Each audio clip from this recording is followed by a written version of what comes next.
Hello everyone, I am Tacit and welcome to a Brighter Shores live stream and I guess somewhat old school RuneScape as well. So, we finally have the face cam for once. Don't think we ever have for a Brighter Shores stream. But, yeah, today we are basically just grinding a little bit of combat in Brighter Shores. Haven't really done a grind stream for the game in a very, very long time, so I figured why not. Also figured we go and grind some old school RuneScape on the side as well, because we're getting pretty close to some milestones, like getting the next collection log staff, which I think this next one only 10 hardcores have right now. So we would be around 11 if we were the next one to go get it, though we'll probably get a little bit later than that. As the higher that number goes, the harder it is to go further on it. But that's pretty much the game plan today. Just kind of grind a little bit, chill. And then starting tomorrow, we're probably going to go crazy on Gridmaster for old school RuneScape. We'll do full screen whenever we do end up doing it, though.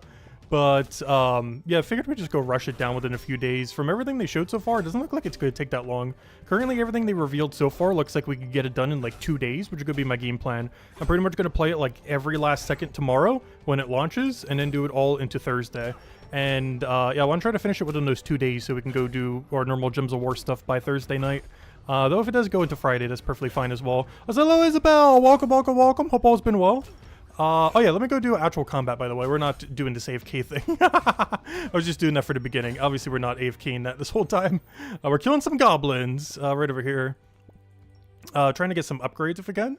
As far as upgrades are concerned, we're attacking a 904 right now, and currently all of our gear is really bad. Here's all of our gear right now.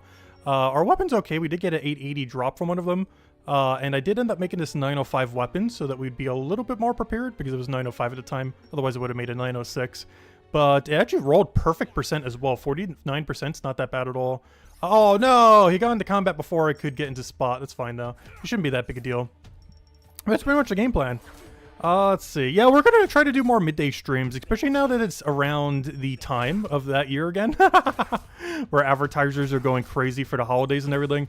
So, yeah, this month, or, you know, the rest of this month, November and December, I want to go pretty crazy with streaming. I plan to go really, really crazy with it in old school RuneScape once they end up adding sailing. I'm actually considering going for 200 mil sailing, which would be the first 200 mil I ever get. Let's see, can you guys see this text? I'm not sure if it shows up. Yeah, it does.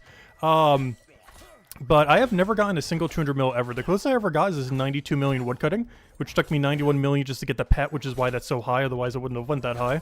But, yeah, I have not bothered since the game launched. And I figured we'd do it with sailing because it's going to be a fun new skill, kind of mess around with it, see how it works. Especially since we didn't get the chance to play, the new Mario Kart. Because it does have some Mario Kart-like aspects to it, like using the mushroom boost and having racetrack kind of things. That should be pretty good XP yield.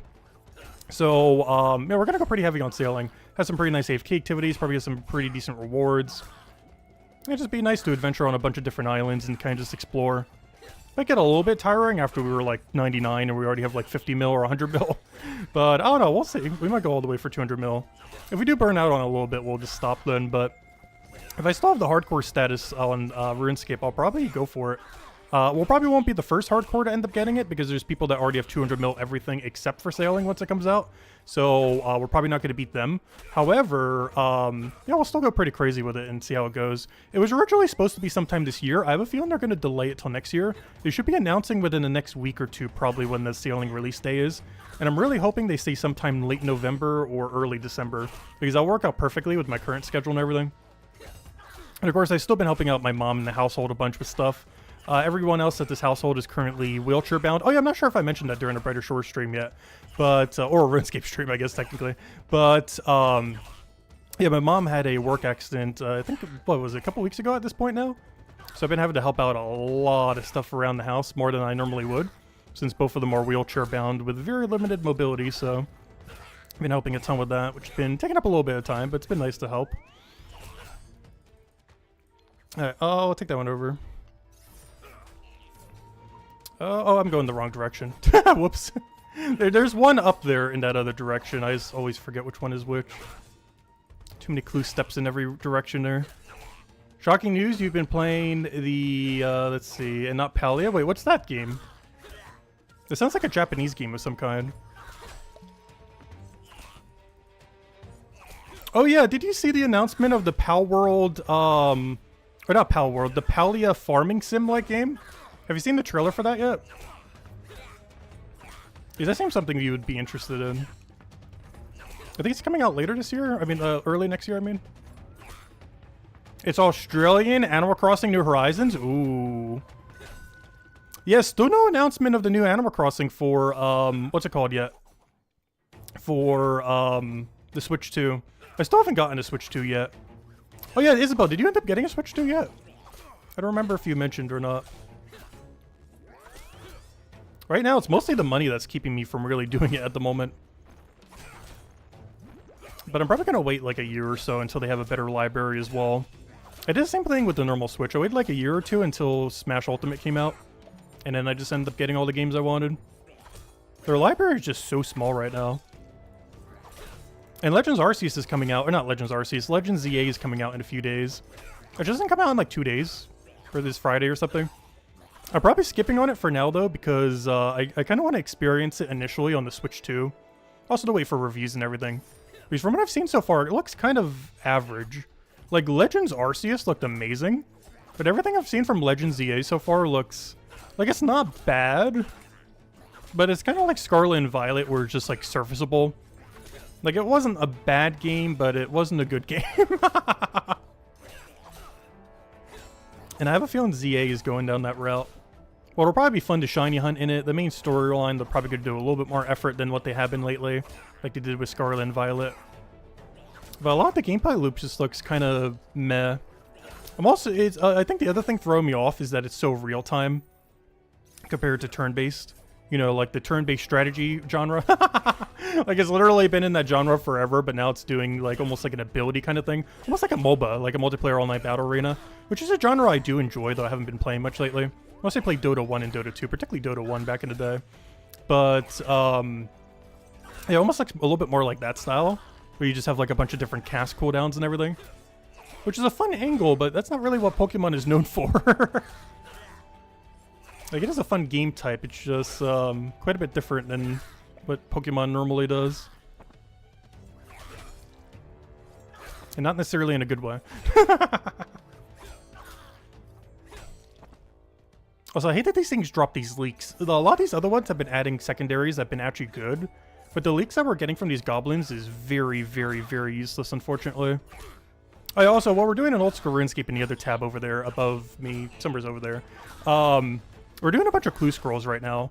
Actually, I don't think you can see the number if I bring this over. But it says right over here, I'm pretty sure this number's cut off.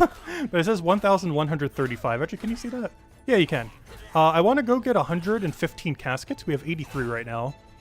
And then we're going to open all of them at once, so we get a nice solid 1,250 as our total number. And that's pretty much the game plan right now for that. And then we'll go open a billion loot chests all at once. All of our loot boxes. Except you pay in time rather than money.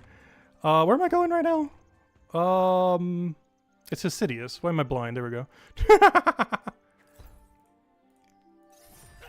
Oh good, we got really good spawn. This is the closest spot he could be in. There's like 5 different locations he could be around this whole area. Because with your Steam Deck, you can barely use your Switch as is. That's true. Yeah, I do have 2 Switches, but Steam Deck is so much better. After having a Steam Deck now for like half a year, because we ended up buying it initially for Brighter Shores. But now that I have a Steam Deck, it just is so bad, the Switch one. I assume the Switch 2 is a lot better.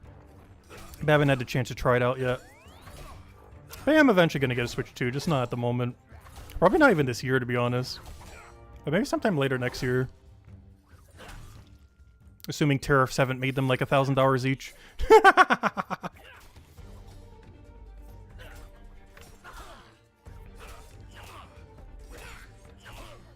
It's probably just going to get green screened.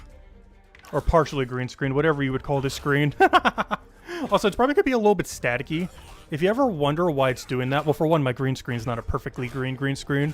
It's literally just like a $10 bedsheet. But the other reason is there's a window like right there, which always throws off my green screen like crazy throughout the entire day. So there's like no setting I could ever put it to that's going to be perfect. Because I basically have to change it almost every hour unless it's like nighttime. Because you're just going to keep changing as the sun changes or if it gets cloudy or anything else. Just because the window is so close to my setup, unfortunately. Unless I set something up to like completely black it out, but then I have like no light coming into the room then, or you know, no natural light then. So I kind of have to keep it somewhat open. But then it misses with the green screen. Luckily, if we go crazy with Old School RuneScape for the Gridmaster, at least when we do the nightly stream, it's going to be consistent, hopefully. And not be all staticky. Because once it's consistent darkness, it shouldn't ever change. It's just throughout the day as the sun's going through its cycles, it changes like every hour. Or whenever the sky wants to get cloudy. Yeah, this level of multitasking, if you ever wonder what I'm doing off stream sometimes, I'm doing this with like 3 to 4 things at once sometimes. I go crazy with multitasking sometimes. Which obviously makes each individual game slightly less efficient. But in totality, you know, you get more stuff done. You're saving your funds for Steam Deck 2? Nice. Wait, have they announced Steam Deck 2 yet? Is that a thing that's actually coming soon? Or do you mean a second Steam Deck? Because I would definitely get a second Steam, or you know, Steam Deck 2 if they ever released a better one as well. Though the one I currently have has definitely been doing everything it needs to be doing. Because the kind of games I play don't really need, like, you know, absurdly good processors or anything. I did go for the highest model, mostly for the memory and everything though, and for the LED screen. Or OLED screen, whatever the thing is called. They're projecting a release in like 3 years? Oh, okay. That's plenty of time to get value from the normal Steam Deck then. Yeah, I would definitely get that when it comes out. And Switch 2 I'll probably get sometime next year. I just need more games in the library than just Mario Kart and Pokemon. Like, we need a new Smash, we need a new Animal Crossing, we need the Fire Emblem game that's coming out next year to be out, and at least like 2 more bangers. Before I'll get a Switch 2 probably.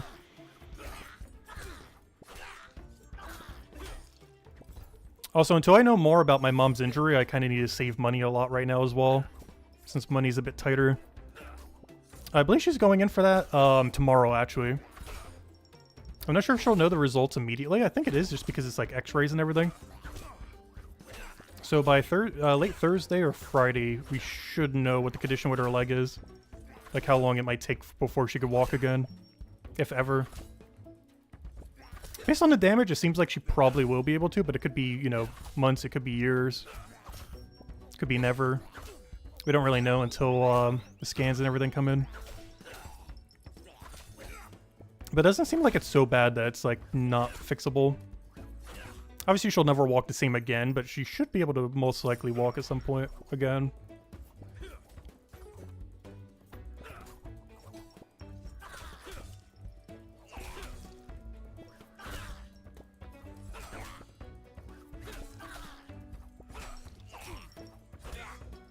Also, speaking about new Animal Crossing, I wonder when they're finally going to do a new Sims.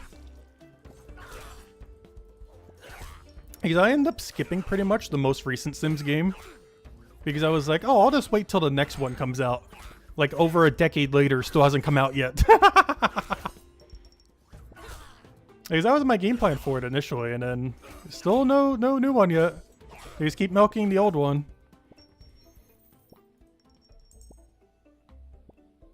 With probably like $1,000 worth of DLC at this point. We're getting close to a combat level as well. I do have to say, one nice thing about goblins is since I don't have to pick up their secondary ingredient, because it's just a useless little cooking ingredient that I'm already past. The upside of that is that means we only fill our inventory up with gear. So we could pretty much camp goblins that we're doing in Brighter Shores right now literally for an entire day. Because I can just keep rifting the gear into my storage. And I could probably camp these for like 10 hours straight like this while I'm multitasking. Which honestly isn't that bad. And as long as I drink at least 1 heal potion per kill, we should be okay. I'm pretty much just pre-drinking them even if I don't end up needing one. They're cheap enough. I think they're only like 3 silver each or something. Each kill's averaging like 20-something silver. I think we could survive with a 3 payment each time. Because we could check it right here. We're getting... how much gold is that? We're getting... yeah, I'm getting 20.5 gold per kill, basically. On average. Unless we get the leak, so I guess a little bit less than that. We're getting like 19-ish silver per kill on average. Oh no, someone else is here taking my goblins. Those are my goblins. Is this Sims Fury? Yeah. The problem with Sims, or at least modern Sims, is they paywall everything. Like, everything. It's not like something like the mainline Animal Crossing games where you could just earn everything. Like, you just pay once, maybe pay for one DLC down the line, and then you just, you know, have everything. But, yeah, Sims is basically just pay for everything. Whereas I much prefer, like, the more MMO or approach, like something like Palia, or the more you just buy once and then get everything approach, like Animal Crossing. But yeah, Sims is a you pay for literally all progression kind of game. Which is not ideal. But the base game is still fun, if they were to ever release a new one. But yeah, I do much prefer the Paleo or Animal Crossing approach. Like the MMO style earn everything, or the pay once and you just get everything kind of set up. Though you still have to earn stuff in Animal Crossing too, but the rate at which you earn stuff is really quick.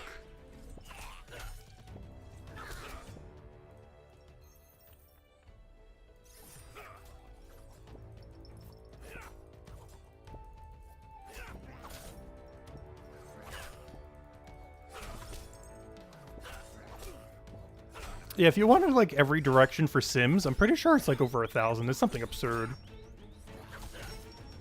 Whereas the most recent Animal Crossing game was like, what, 80 bucks counting the DLC?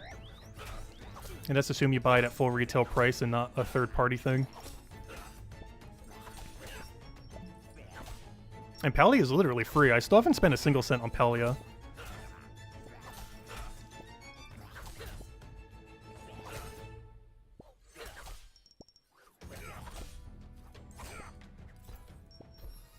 Yep, combat level 907. I also put alchemy in the thumbnail. I'm not sure if we're actually going to be doing any alchemy to stream or not. My main two goals were just kind of do a little bit of combat on the Brighter Shores and to get 115 caskets on the Old School RuneScape. So we can have a nice solid number before we do the Bingo League tomorrow. So basically what Old School RuneScape's doing tomorrow, we'll do full screen for it when we do. With probably no Brighter Shores on the side. It'll just be full screen, and then we'll just try hard all in on RuneScape thing. But they're basically doing a Gridmaster. It's a community event, the first one that they're ever doing, where it's basically a bingo board and you have to get a bunch of tiles, and whenever you get a row or a column, you get like a huge buff from doing so. And it's a really fun, just temporary game mode that they're trying out for the first time. It should only take a few days to complete. And I'm probably going to play it like almost all that time that I can within those few days to try to complete it out. Because it doesn't seem like it's going to take that long at all to finish it. But yeah, I figured we'd go and stream the entire thing. It's kind of like the league thing we did while we were doing Brighter Shores Plus leagues last year. Except it's a lot shorter of a format and you get way more power within a shorter duration. There's also a lot less like chore-like tasks that you have to do. There's one issue with leagues is there's a bunch of small things you always have to do. Whereas this one prioritizes just doing a smaller amount of tasks for more power. So it should be a lot of fun. We'll be starting at around 6 or 7 a.m. tomorrow. I think it launches at 7, but I'll probably go a little bit earlier just to kind of go over things and make sure the servers are not horrible. Yeah, I'll be messing with that tomorrow and Thursday. Potentially Friday if I haven't finished it by the end of Thursday. But based on the current tiles, it looks like it would take 1 day to complete. But I assume they're hiding some that's going to make it take closer to 2, 3, or 4 days that we don't currently know about. Because they've only been doing like a reveal tile or 2 per day. Yeah, it should be a lot of fun. Just something new to go try. But yeah, once Old School RuneScape releases sailing, I'm probably going to stream it every day until we max out sailing. And potentially until we 200 mail sailing. Even though it's something I haven't really been doing much. But we're going to go crazy on RuneScape when sailing comes out. I've been kind of waiting for them to release more substantial content. Because the last time they released something big was Varlamore Part 3, the final Varlamore thing. We did that for a few days, but honestly, unless you were farming Doom into the ground, which is like the riskiest boss to do on a hardcore, so I haven't really bothered grinding it yet. I have killed some, but I haven't like grinded it yet. But beyond that, if you're not doing that, Part 3 didn't really have that much. Had a really cool final quest and stuff like that. But 100% completion on it, not counting Doom, only took like 2 days. Like it was not that much content at all, if you ignore Doom existing. Sailing streams, you could... Yes, that was the plan. I was going to wear the hat that you gave a while back. I'm not going to wear the eye patch, though, because I can't stream with one eye. That gets too irritating way too quick. But I will be wearing the sailing hat or the pirate hat for pretty much every sailing stream. That is the plan. So thanks for that. And I have 2 of them too, so if one of them ever gets dirty, I can wash it while the other one's, and then wear the other one. Because I think it's washer safe.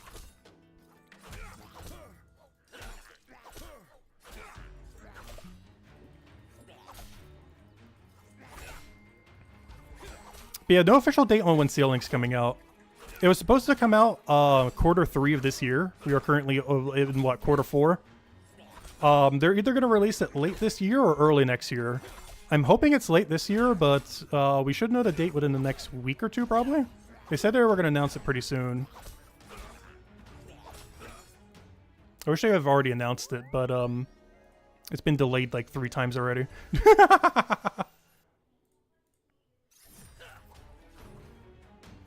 Put the patch on the pirate hat. I try to forget. Does it have a skull on the front? I could technically do that. Put it over top like one of the skull eyes or something. I feel like it would fall off over time though. I think that just the hat is fine. Oh, you know what I should get at some point though? Though I need to find one that is not going to green screen like crazy if we do go with the green screen. But I need like a shoulder parrot that isn't green. Or blue, because that kind of green screen sometimes too. That'd be really funny. The problem with that is almost any parrot coloration is gonna green screen.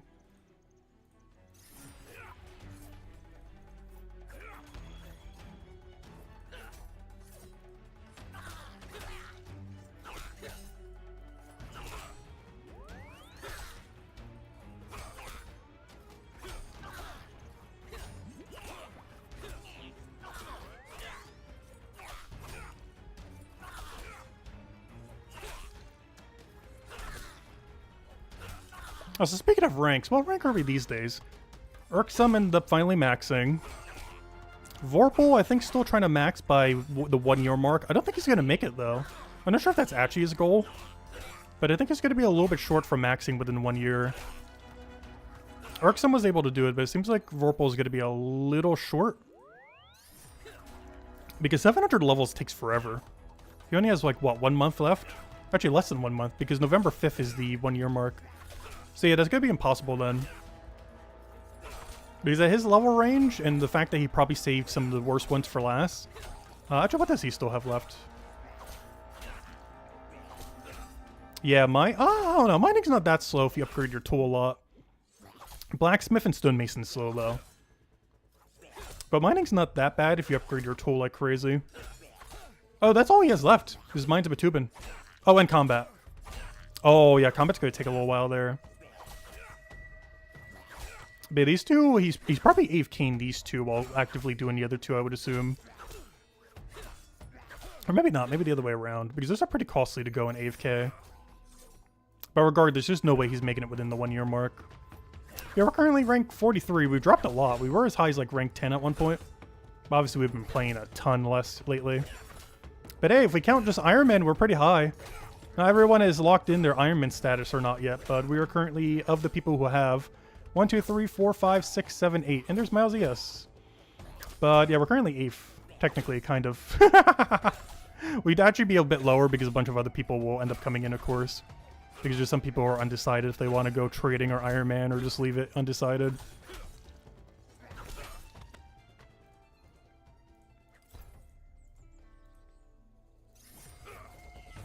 Alright, what clue step are we on right now? Already.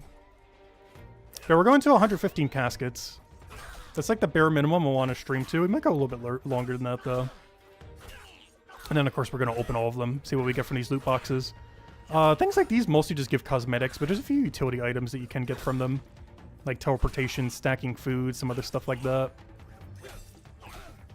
But the main thing we're looking for is collection logs, all the things that we're missing in this little area. I'm not sure if you can see the number, but we're missing 20 of them. This is 111 out of 131. There's the only problem with doing it in this layout. Half the screen gets cut off. I kept all the more important stuff on screen, but it's impossible to fit the whole thing while still doing Brighter Shores. And of course, I just put it over top where the map is. Since you don't really need the map in Brighter Shores for the most part.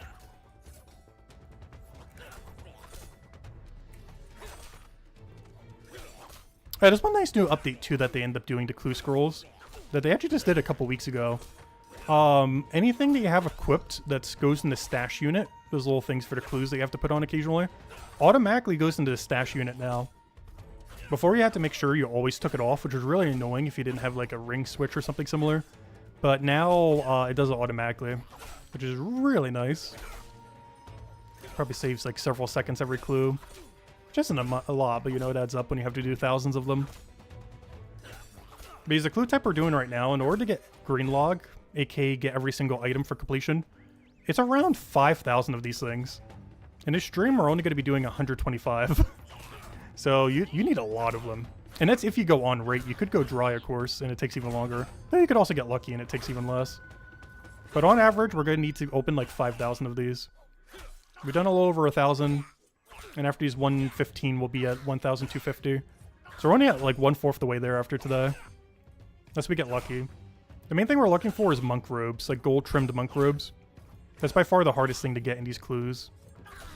But honestly, I'll take literally anything we don't have. I did the math earlier, and based on how many we're still missing, about 1 in 20 chests should give us an item. But that number will keep going down as we get new items, though. But it's roughly 1 in 20, so we should see about 4 or 5 drops. Technically 5 if we're going for the other number. Don't die, don't die! No! Oh, come on, come on! Yeah! Okay. Almost died in Brighter Shores. Nope, not today. Though luckily that one doesn't matter if we die on because it's not hardcore. But we do have to be careful that this one doesn't die. The RuneScape one. Very important that one doesn't die. As it's still on its one and only life. You want to know if you buy the thing, can you stream it to teach you all the things? I haven't heard of it. What is it like? I can maybe give it a shot sometime. I would have to look up what it even is or anything. Because I've actually never heard it until you mentioned it today. Oh, yeah, I forgot. You can't... Why is this only one way? What about if you ever want to go the other way? It would have saved me time if I could do it either way. They made that shortcut, but they made it one way only for some reason.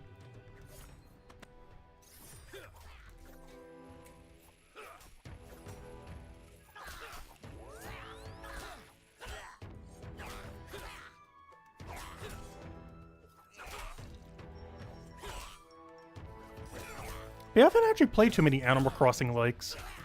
I played like similar games in like the cozy genre, but never like specifically an Animal Crossing like.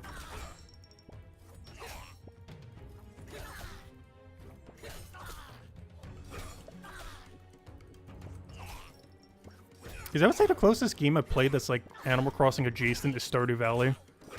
But that game was more so inspired by Harvest Moon. Like back when Harvest Moon was good.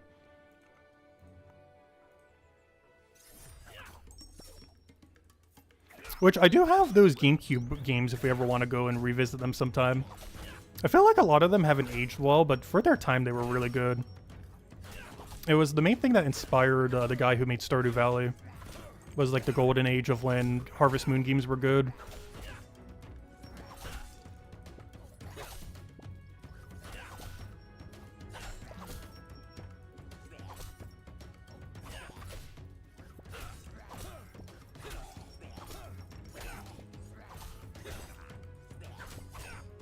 I just realized it's probably getting green screen like crazy, isn't it? The Arizona iced tea.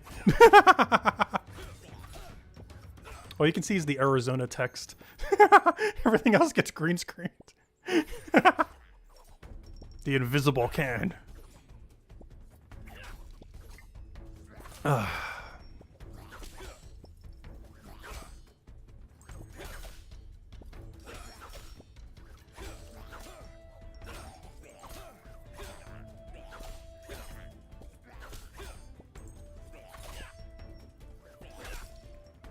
But yeah, what do you guys think of this layout overall? Like or don't like? When we do, what's it called tomorrow, the bingo event for Old School, it will be full screen Old School RuneScape, but, I don't know, I wouldn't mind doing some Brighter Shore streams like this. Just so we can, like, multi-grind several games at once. Which would normally be RuneScape and Brighter Shores, most likely if it was to be multiple. Because most other games, especially if I'm trying it for the first time, I would definitely want to full screen it.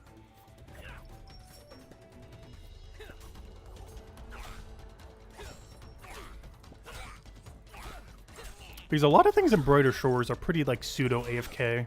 Especially a lot of the grinds I need to get done right now. between queuable actions and just, you know, fights like this taking forever because there's no special attacks or anything. They're basically just AFK battles until they add bosses and other stuff to the game.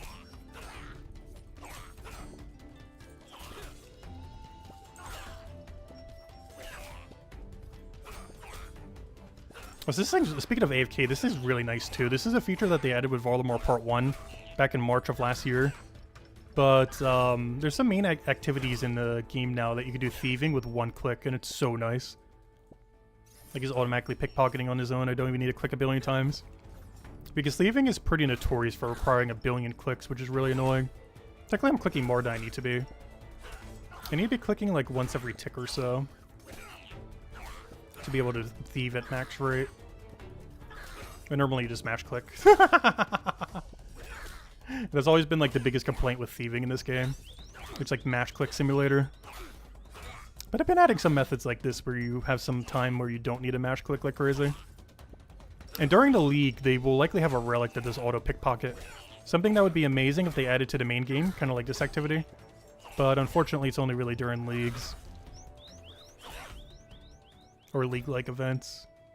Thieving relic hasn't been confirmed yet, but with how many tiles on the board, they're probably adding one.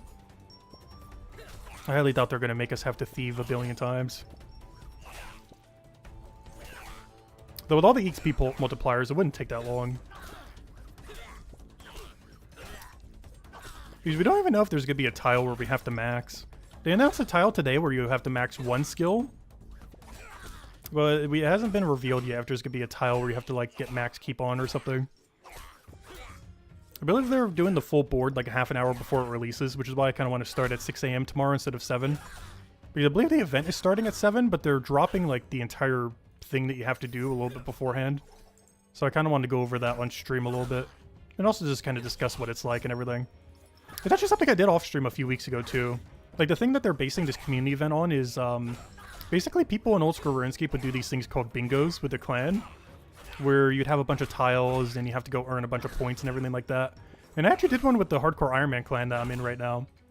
They ended up doing one a couple weeks ago. I didn't stream anything on it, but it was like a 4-day bingo event thing. Pretty much the same duration as this one. Technically it's a month, but it's going to take like 4 days to complete or less.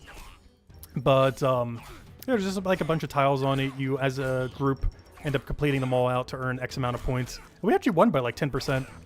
Against some of the best hardcores in the game too, though. I think they might have been busy with their group hardcore or something. But, yeah, we end up winning by like 10-15% more points than the second highest group. Mostly because the leader of our group ended up going crazy with it. I think I got the 4th highest score of anyone. Though it would have been second if I didn't get bad RNG. At least as far as our group. And the payout money was also given out based on that. And based on in-game currency, I ended up winning about $70 worth of in-game currency. Basing it on in-game value and not real-world trading value. Because obviously I would never real-world trade it. If anything, I need to actually go make a main account with that 70 mil I end up getting. It was like 70, 80 mil, I forget how much. I think I got like 55-ish mil for placing like in the top few. And also because our team won. But then someone else didn't end up wanting their prize money. And since we were helping quite a bit with it, they ended up just giving it to us, which was really grateful. But, yeah, I think we ended up going away with like 70, 80 mil or something. What am I doing here? I'm putting this into smithing. I forget what that comes out to when you buy, like, real bonds. I think it's like $50 or $60 worth of money saved, effectively, compared to buying bonds. Which is not bad for, like, a few-day-long event. It was a lot of fun, too. I mostly just did a ton of skilling.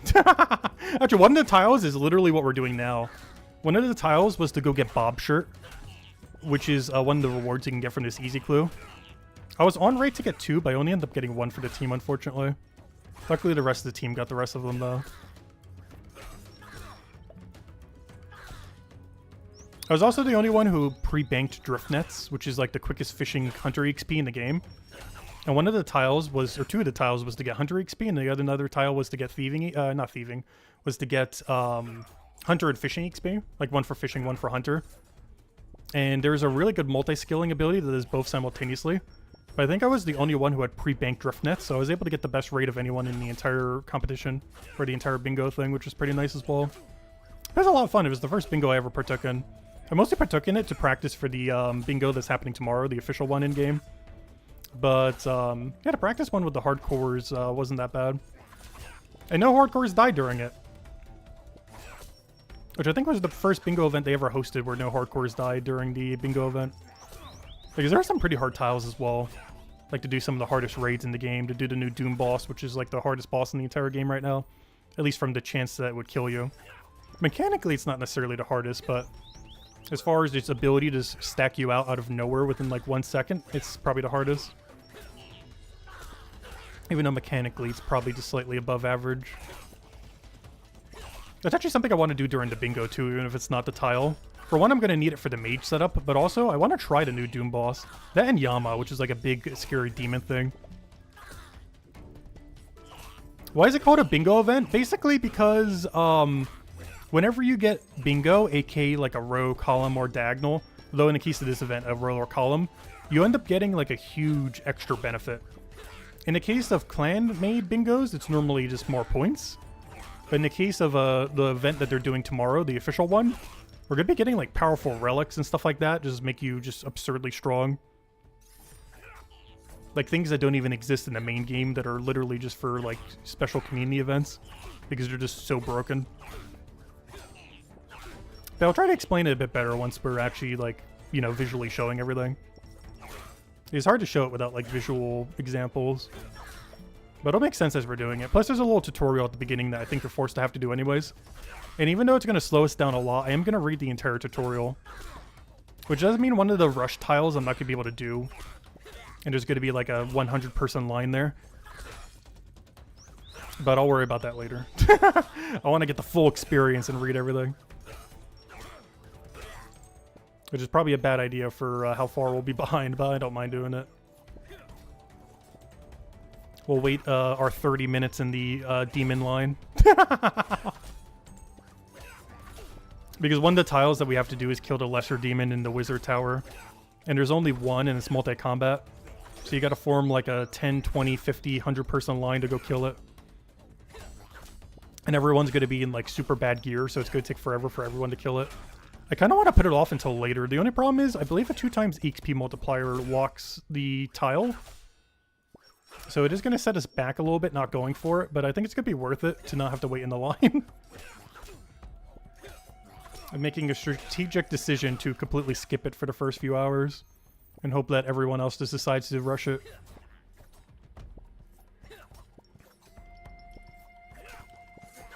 There should also be free-to-play worlds for people to try it as well. So one other tech that I haven't really seen anyone really mentioning much is we should be able to go and hop to a free-to-play world to go get it done. Because the line in the free-to-play world should be a lot shorter than the line in the member worlds, where most people are going to be doing the league. Or not league, bingo, whatever you want to call it. Oh, oops, I'm in the wrong spot. What am I doing? It says Alcarid, but it says Alcarid Mine, which is in the complete opposite direction. So I'm surprised, we still haven't filled up our inventory yet. But every single one of these items is basically worth like 20 silver. Like this one's 20.5. Not bad at all. So how many caskets are we at? Alright, we'll have 95 after this inventory. The goal this stream is to get 115 of them. One other pseudo goal this stream that I really want is a epic or above, like a purple or above for the Brighter Shores. But that is really luck-based, so I didn't make that like an actual goal. The only real goal is for us to get 115 caskets, then go open all of them for the dopamine. Where am I going? To Mirror's Arena? This piece of dead content that they end up reworking because it was gambling. This place actually has a really funny story. It used to be called the Sand Casino. And it basically was like a gambling website in the game. Like people would stake in-game currency and then real-world trade it for real money. And they were actually getting sued, the game itself, for having gambling in the game. Because of how many people were real-world trading it and everything. So they basically had to nuke this piece of content so that people would stop gambling. But in doing so, they never really finished it because everyone was angry. Well, not everyone, but all the stakers were angry about the change. So all the polls that they did to like change it everyone voted, well, not everyone, but enough to make it negative. Everyone voted no on the polls. So now it's just a piece of dead content with basically no rewards at all. It's something they definitely got to revisit sometime in the future. Obviously not bringing back the gambling, but at least making like some reward there. It's actually so bad I haven't even partaken in it ever since they changed it. Just because there's a lot of ways to skip the resources that you get from it. Because it has like almost nothing that you end up getting from it. Alright, what do we do here? Go to Artie. Also, I want to open these so bad. Resisting opening these is so hard. Because normally I open them like every 5 or every 10, which is really inefficient. But I figured I hoard them a little bit so we could do like 115 or so for the stream. I was originally going to do 100. But I was kind of AFKing them a little bit this morning while doing a bunch of other stuff. So, yeah, the stack got a little bit higher than expected. So, originally it was going to be just 100. I figured we'd do a nice 1,250 with 115. Just to get it to a little bit of a cleaner number. Also, in Brighter Shores, I'm actually deliberately using a weapon that is blue right now instead of a higher one. The main reason being is anything higher rarity actually has 1 extra ammo. And we actually don't want 1 extra ammo. Ever since they did the auto switch weapon thing, it made it so having a 3-hit weapon is generally better. Because by the time an average enemy ends up reaching you, they'll be in melee range by the time you get 3 hits off from your range weapon. So the meta is basically just to use a 2-star weapon because it only has 3 shots instead of 4. And then you'll auto switch to your better damaging weapon, which is pretty much what we're going with our current setup. Alright, I need to talk to him again so he can throw me in jail. This is a really annoying step. Gotta go through like a billion dialogue boxes. I'm surprised they still don't have like a right-click jail on him or something. Because you have to go through several dialogue boxes over and over again. And then he brings you to this jail. And you would think with like 99 thieving or something, you'd be able to pick lock this thing. But this is actually impossible to get in here. If I go and open this door, you actually can't get here from the other side. Can I even get out? Gosh. Come on, we have 99 thieving. But if I try pick locking from this side, it doesn't let you. You simply cannot find a way to pick the lock from this side. Like, it's impossible to get in. And you can't open it, of course. So you always have to go through that really annoying dialogue box. Even if you have 99 thieving, it does not let you in. I wish they would change that at some point. At least let 99 thieving get in. We always have to go through that weird dialogue box every time. It takes forever. It's probably the most annoying thing on easy clues. That and the 2 steps that require you to be naked. Because then you have to take off all your gear and go bank it or drop it on the ground. The one that's really annoying with it is the Bertharp Games Room one. The other one's not as annoying because there's a bank like a few tiles away, so you can just bank real quick. So it's not as big a deal. But yeah, that one's kind of in the middle of nowhere.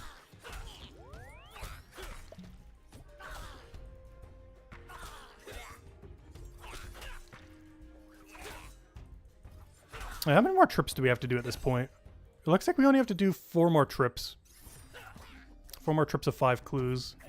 Which is another nice thing too. I'm not sure if we've done a stream since then. I'm pretty sure we have. But in the main game, you can stack clues up to 5 now, which is really nice. I'm still missing some of the clue stacking, I think just for master clues. But for every other clue type, I can hold up to 5 now. And eventually all of them as well. Oh, wrong house. Whoops. Wrong spot. But it's really nice. In leagues like events, you can normally stack to infinite. But they added at least partial stacking to the main game now. Though you do have to earn it. You only really start with like 2 stacking. But you can earn up to 5. And we have 5 for everything except master clues. Which we'll have soonish. I think we only need like 8 more master clue completions or something. Which are really slow to complete on a hardcore because there's so many steps you can't do due to the wilderness where people can attack you. I normally need to stack like 2 or 3 masters before I can even get 1 completion. It's because there's so many dead steps we can't do. Even with a solver, it's kind of hard. Oh no, we got the really bad one. Good, my teleport's still set to burst rope from when I last used it off stream. I don't think we had one on stream yet.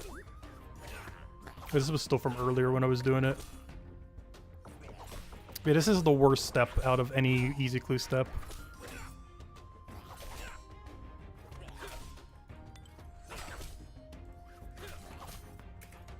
Even as a warning if you want to drop stuff or not.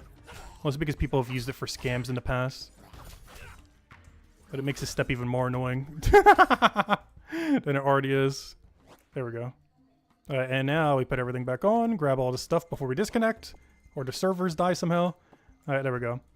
Because getting that full rogue outfit back would be kind of annoying. It doesn't take that long. It would take us like maybe like 2 hours or something. But that would be awful if we had to do that. Like, it's not that bad, but gosh, is that content annoying. You generally just do it once and then never come back again. It's a little bit quicker after you have 80 thieving. The problem is you normally want to do it at 50 thieving, which takes like almost twice as long. So at 80 thieving, I guess it would only take us like an hour to get it back. It's still an hour we wouldn't want to have to do, though. Oh, this is the weird tower one. I hate this one. Because it says East Arty, but it's actually like North, Mega North Arty. Like, it's not even in Arty. There's just like a random tower. Normally I just use the fishing guild teleport for it. Unless I already teleported to Arty, in which case I just run. Because I can't be bothered to tele twice.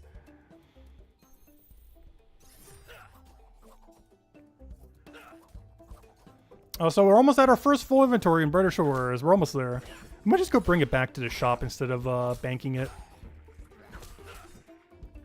Or maybe we'll just do a multi-bank and sell it all at once, see how much money we make from all this stuff. Yeah, actually, you know what? We'll do it that way. Because that way I can do it with the chest opening as well. And then we could do a big dopamine hit of just selling all of our Brighter Shore drops combined with opening all of our chests in Old School RuneScape. So we can kind of double dip the dopamine.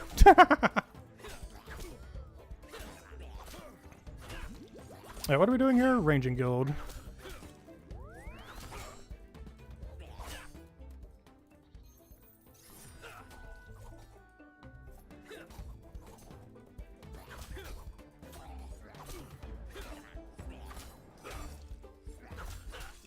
We get to hear a lot of new music tracks that are in Brighter Shores as well. I haven't gotten to hear too many of them because normally I just do dailies. But, so I don't have the game open long enough to kind of cycle through them. But yeah, they've added a lot more soundtracks in the last year. Like, I think since launch, even though they haven't added any new zone or anything, I think it's gotten like 10 or 15 new soundtracks or something. As well as some adjustments to some older ones that are already in the game.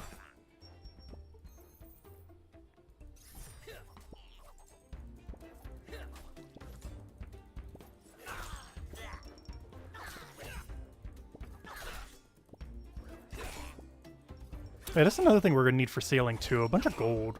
We're at 55 mil right now. Like, I don't want to have closer to 100 mil. We don't currently know how much money we're going to need for sailing. We know it's going to cost some amount. We just don't really know, like, ballpark estimate. And I want to make it so we have to grind as few things that aren't sailing when sailing actually comes out. The only exception to that is I am probably killing a lot of the new Frost Dragon. For one, it drops a useful sailing material, but also the drop table is probably going to be one of the best enemies in the game. Because if it's like RuneScape 3, it's going to drop a Dragon Fire Shield, which is a great way for Iron Man to actually get it, because there's so few ways to really consistently get it on an Iron Man. It's also likely to be the highest prayer training method for Iron Man, for Hardcore and Ultimate Iron Man that can't use the Wieldy Altar as conveniently. Because the bones there are really, really, really solid. And on top of that, everything that you get in this normal drop table. Plus it counts as a dragon, so you can just stab it to death with a Dragon Hunter Lance, which we do have now. As well as, what was the other thing I was going to mention? Oh yeah, they're also frost, and most frost enemies have 100% fire weakness. Which means it might actually be worth maging them as well, potentially. I just hope they're not too crowded, because they're getting botted like crazy. Like, all the Rune Dragon bots are going to move over to Frost Dragons.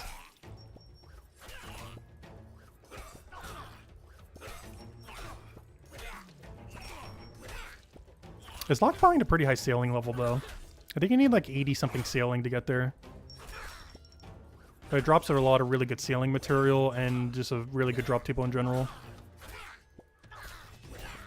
We don't know what the full drop table is yet, but with what we already know, even if it dropped literally nothing else, it's already amazing. Yeah, when we do go for like the all-in sailing grind, I will be taking some... we will be diverging to actually play some of the content that's in sailing. That isn't just sailing EXP. Like, I'm going to explore the new islands. If there's like a new activity or a new boss or a new thing to go kill, we'll kill it some. Stuff like that. We're not just going to do like just EXP rush on it. I want to experience everything that sailing has. Which is also why we're not going to be the first person to 200 mil. I'm not really racing there, though. Like, it's something I want to get done, but I don't want to, like, race there. Because realistically, if you can't put 20 hours per day into it, which we definitely aren't, there's no way you're getting first anyways. Gotta do, like, 20 hours a day for, like, 3 months or something to even have a chance. Which, obviously, we're not doing. We'll do a lot. Not that much a lot, though. Like, 12 hours a day at most.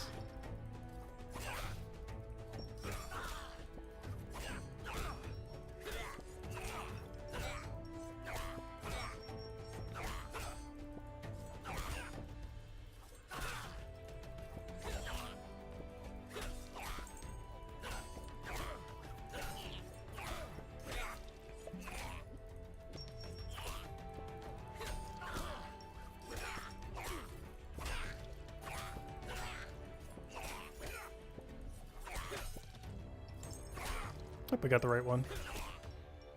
Hey, come on, we just need 4 more sets. Based on the average amount of time it takes, that should only take a little over an hour. You can normally get about 15 of these an hour from these guys. Probably a little bit less since obviously we're multitasking here. So we're not going to be able to get the full amount. But roughly 20 an hour. I mean, 15 an hour, I mean. Yeah, let me go just this one thing as well. Boom, boom, boom. There we go. Alright, I'm gonna put that back down. There we go. I think everything's situated now. Oh, we're about to die. Don't do that. I was considering doing combat on both of them. But then I was thinking like, oh, we're definitely gonna accidentally kill the hardcore somehow if I do that. So I opted for collection logging. Or realistically, anything we'd be doing on the hardcore right now is for collection logs. I really like going all-in completionist on games. And the collection log in Old School RuneScape is definitely doing that for me. There is actually 0 hardcores in the entire game that have gotten the golden collection log staff. And counting every account in the game of any restriction, even the ones that have no restrictions at all, I think there's only like 150 people that have it. You get one for 90% completion of the collection log, because 100% is like near impossible to do. The game does not expect you to go finish it. But 90% completion is basically considered completing it, due to how hard the final 10% is. And 0 hardcores have actually done it. The closest hardcore is still like a year away, if not even further away. And currently we're 14th at the moment. Maybe 13th after all these easy clue openings, if we get lucky enough. That's been something I've been poking at. I haven't been like rushing it down, but like every single day I'll do like something somewhat AFK to go and kind of grind for one. We still have quite a few AFK tiles left. We are eventually going to reach the point where all we have are like bosses that can actually kill us though or something. But we still have a good solid like, I want to say 200 to 300 really easy ones. A 4 for which you could pretty much like full AFK.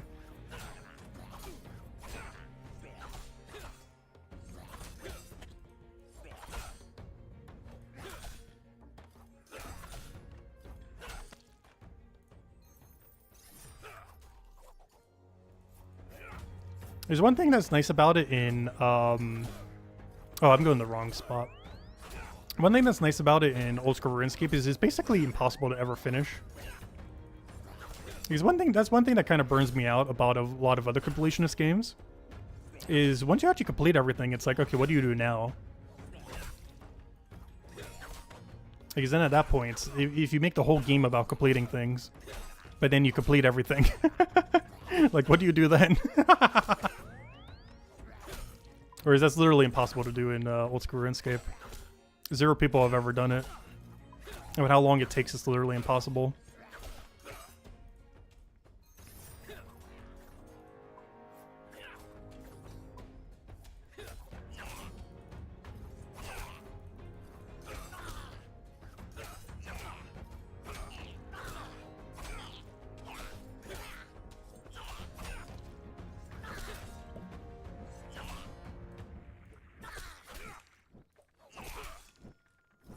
Because that's one of the reasons why, honestly, I liked Animal Crossing New Horizons quite a bit. Because there was always, like, really rare furniture you could always go for. Like, if you got it legitimately and didn't do, like, time travel or hacking the game or anything. Like, there were some really good milestone pieces that you could really commit time to. No! Our first death! Well, I guess we're selling now. I was hoping he would kill it. I saw that at, like, the side of my peripheral. Luckily, this isn't a hardcore, so it could die as many times as it wants. If anything, it's actually a quick telly to go sell everything, so it's not that big a deal. I guess I'm selling stuff preemptively. But yeah, there we go. 430 silver, not bad. Let's see, what did we start at? We started at, like, what, 50 silver? 51 gold? I mean, we actually made quite a bit of gold so far. I keep forgetting that this makes so much. Combat actually makes complete bank now that they reworked it. And it makes even more up to level 1000. I believe people mention it caps out at 1000, how much money you make from it. But that's still crazy that we're going to make even more than what we're making now, up to 1000. Then I think it caps out, people were mentioning or something. But we still have like 100 levels of it getting even more profitable than it already is, and it's already crazy profitable. Oh no, my thing's on teleport cooldown right now, that's unfortunate. Oh, not what I wanted. Well, I guess we're just killing it normally, that's fine. Where's the death counter? That's hopefully the only death.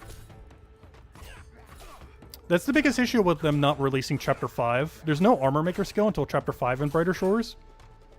And my armor is so underleveled. It's so underleveled that some of the... I should be actually paying attention to some of the gear I had there. Probably shouldn't have sold all of it. Because I am so under-geared right now that 1-star pieces of like level 904 gear that these things can drop is actually better than most of what I'm wearing, other than my glove and shield. But not counting my glove and shield, most of the 1-star stuff I find, if I find like a 903 or a 904, which I probably should have grabbed some from the thing, I guess I'll go back there and check them once we're at the shop. Because I should be able to buy them back for full value if I don't sell back to the shop later. But I'll need to double check when we go back there when we next die. Because some of that might actually be upgrades. Just because we're so under-geared right now due to no armor maker skill being in the game until Chapter 5, which got delayed for like a year. They actually gave no date as far as when it's delayed too, but at their current rate, it's like a year to year and a half.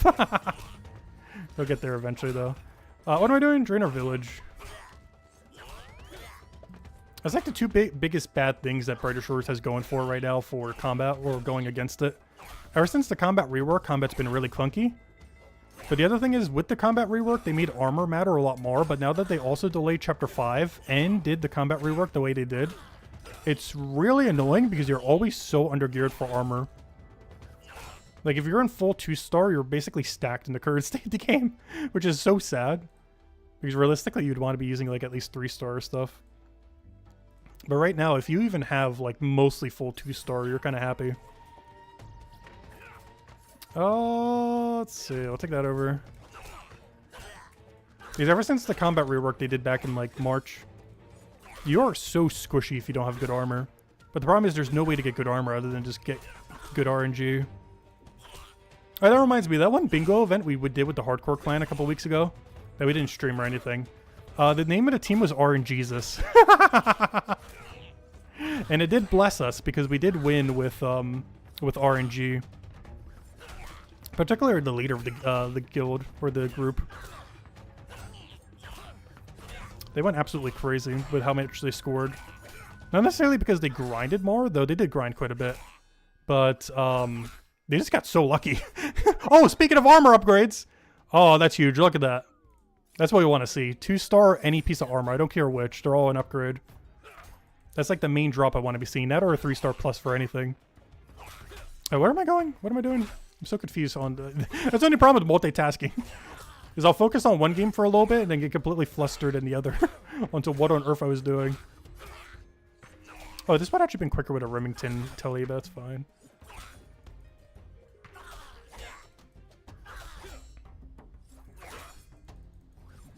But yeah, speaking of death counter, I do have a bingo tile counter for when we do the bingo tomorrow. Let's see, where do I have it? I have it right over here. If I click on this, there's our grid bingo thing. Yeah, that one. Right there. Yeah, that'll be our setup for tomorrow. I got the grid tracker. Oh no, should I add a death tracker too? I already got the grid track ready for tomorrow. If we keep track of everything. What we're doing, oh yeah, upstairs of this place. Also, Brighter Shores needs to go do something. Click a goblin. There we go.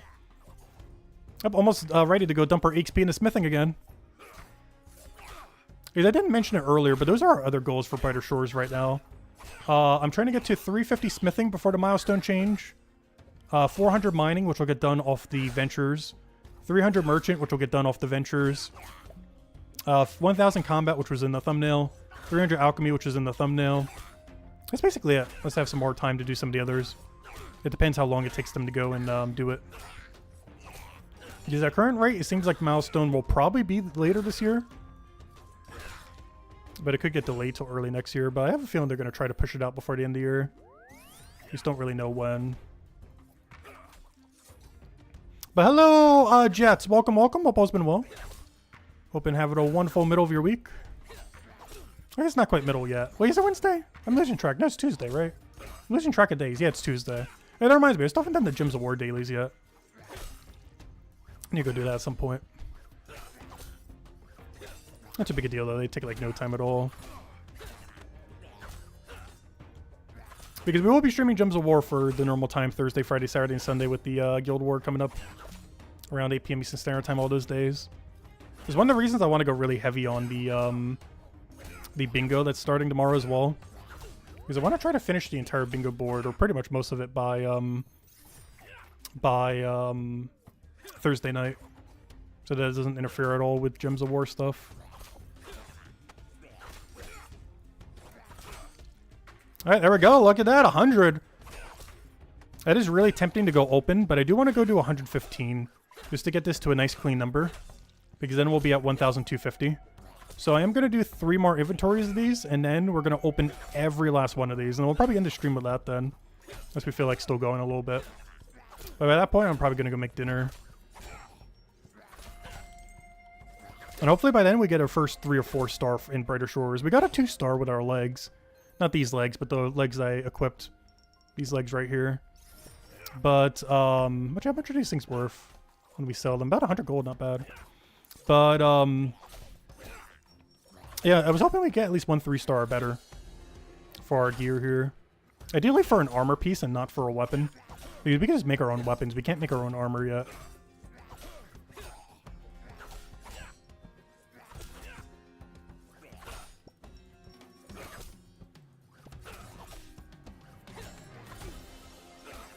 Okay, the next time we'll be doing a Brighter Shore stream, other than this one grinding stream that we're doing right now, is for the next quest. We should be getting a next quest probably in the next week or 2, most likely. So when they end up doing that, we'll do a stream for it, of course. The quests have been a lot of fun for Brighter Shores. Particularly the most recent one, they really went hard on it. The puzzles were, you know, nice but easy to understand. The boss was really, really well made, and I wish it was a repeatable one that we could be grinding right now instead of killing these goblins. But yeah, it was a really good quest. But Brighter Shores really needs grindable content in it. Right now it's basically this leveling simulator. There's not much else to do other than just level. Which I do enjoy, but you know, you kind of need other stretch goals other than just level spam. He's like, for example, right now, I'm not trying to level thieving, even though this is like decent thieving XP that we're doing right now. How did I die to that? Really? Alright, while I'm here, there's one thing I was going to go do. I wanted to go check, I want to check what this shop has. Because I sold a bunch of stuff here earlier. And I want to buy back the stuff for full value. Like, some of this stuff is probably better than what I have. Particularly the boots are the main one I want to look for. Are there any really high-level boots here? Yeah, this 901. What are we up against right now? Fire? So I need 913 and 928. 928, 913. 928, 913. Yeah, I think we're just going to go for the really high-level boot here and just hope it's good for everything else. Because it should be better than what I have on now, yeah. It's just better across the board. I think that's the only upgrade I really need to bother with at the moment. Because our body is decent and our legs are decent. Alright, there we go. Alright. Anyways, let's go head back now. Don't die now. Don't be doing the whole dying thing. But no, the Brighter Shores one can die all at once. As long as our hardcore and RuneScape doesn't die. Also, that reminds me. During the bingo event, we are allowed to die, by the way. So we will be doing some really dangerous stuff that we normally wouldn't. So we'll be able to try the new Doom boss. We'll be able to go do Coliseum. We'll be able to go do, like, everything. We even have access to the wilderness, so we can even go kill other players if we want to.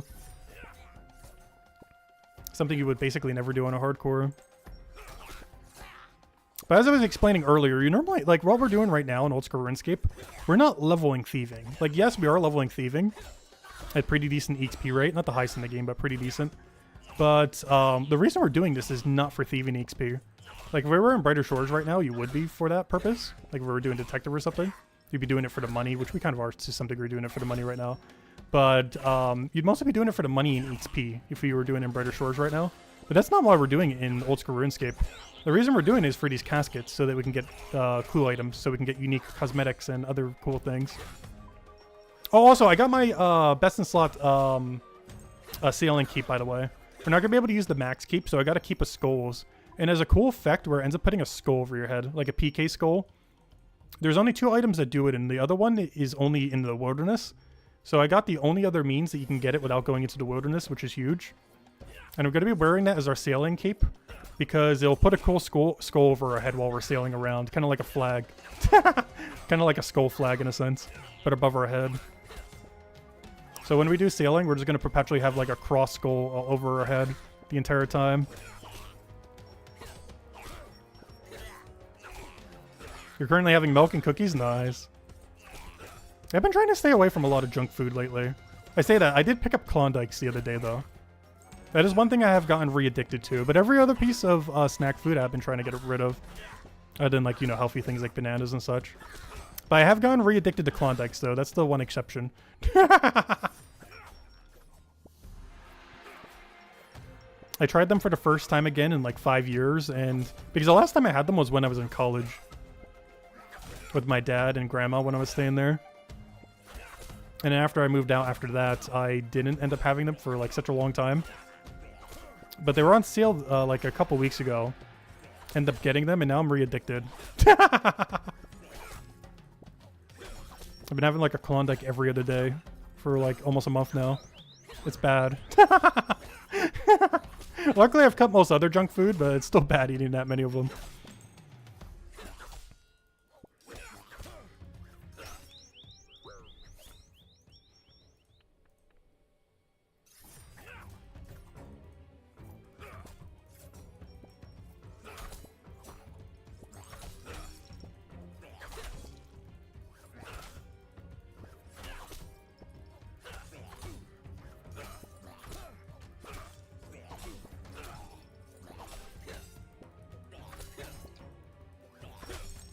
I was thinking to try staying away from these Arizona iced teas as much. I've been drinking a lot of them lately. Their sugar content's a little high. Oh, well, most of the ingredients in it is good. They do use corn syrup, which is not ideal. But it's one of the only ways they can kind of keep it cheaper. These things were only like 88 cents. I was actually really surprised. Because they've always notoriously been 99 cents. So I'm not sure if that was just a Walmart thing having a sale on them. Or if they're trying to do that because every other thing is like going up in price.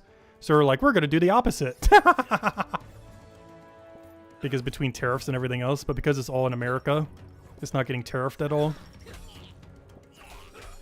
So I'm not sure if that was just a Walmart thing or if they're deliberately lowering their price because everyone else is higher in their price. Just to make a statement. Yeah, they're only 88 cents a can. It's not bad.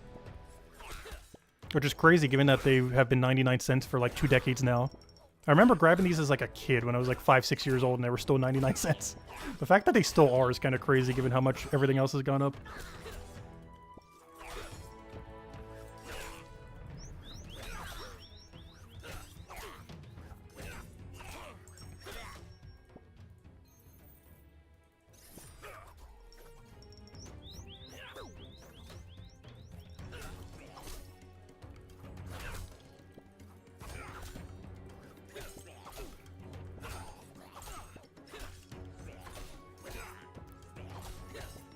Oh, we got our clue. I'm still going to wait for the rest of this to go over, though. Also, speaking of that, I need to go do our double boost for smithing. I'll do it right now before I forget. Just got to wait for this kill to finish.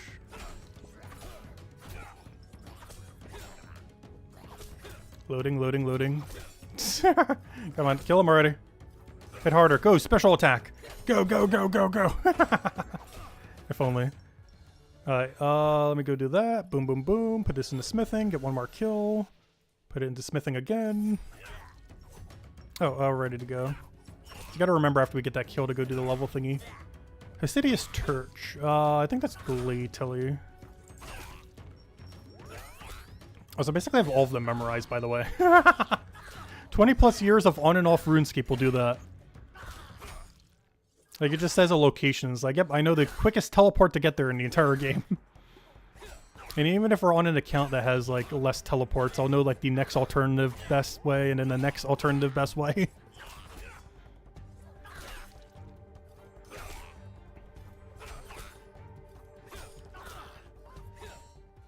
Alright, put that into smithing. And now we can go back to normal. What we're doing? Cathaby.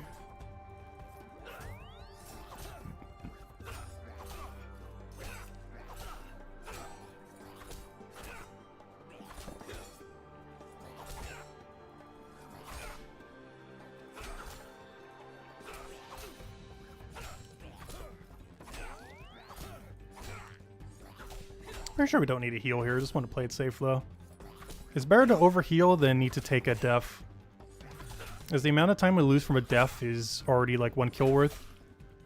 We're only losing like a few silver per drink. I think these things are like 2 silver each. Because I believe these are the weakest potion, if I'm not mistaken, because they buffed up all the potions. And I'm pretty sure this is the weakest one now that only costs like 2 silver each. They're basically free. Like, we could chuck one every fight and it'll barely touch our stack of money. Oh wait, I'm at the wrong church. Oh, I'm at the wrong, oh, this is a really annoying one. This is the one you would normally want to have, the diary keep for, but getting that one to hardcore is kind of annoying because of wilderness. Honestly, once this hardcore dies, literally the first thing I'm doing is wildy diary. So that I can go get access to this teleport and a bunch of other stuff. Like, literally the first thing I do when this thing dies is wildy diary. Like, the absolute second it dies will be the first thing I do. Just because of how useful it is. Upgrade mine. No way I died to that. I saw that from the side too. I'm like, oh yeah, we're live. No way he sniped us. I refuse to believe that. I'm not even going to bother selling right now. It's so few. I refuse to believe he just sniped me right there. This is the problem with not having good armor. And no special attacks. And no armor making skill. Come on, Brighter Shores. We need some content. Go fix combat. I want to go into 1,000 when we do get combat up right now. I don't plan to go any higher until they completely fix combat. And the only reason I want to get to about 1,000 is my current goal in Brighter Shores, other than getting everything to the next big 50 milestone, is to get to 250 all. Because that's basically halfway to max, at least numerically. Obviously it's not actual halfway as far as time commitment. But numerically it's halfway to max. And because of that, yeah, I figured it would be a nice milestone. We set that for a long while back. And obviously we still haven't completed it yet because it takes forever. But, yeah, this is one of our pseudo goals. And the reason why I mentioned that is level 1000 combat is 250 all. Because of how they combined combat after the change. So having 250 all combat is technically level 1000 in the current state of the game. Which is why I mentioned I want 1000 combat. The other reason is you get to get the really cool armor. I'm not sure if they're going to change it in the future, but at level 1000 you get the perfected looking armor and weapons. So you get like the coolest looking ones once you get to that point. A lot of them are like gold trimmed for Cryo Knight. Like you get a gold trimmed weapon, you get like gold trimmed armor. It looks really cool.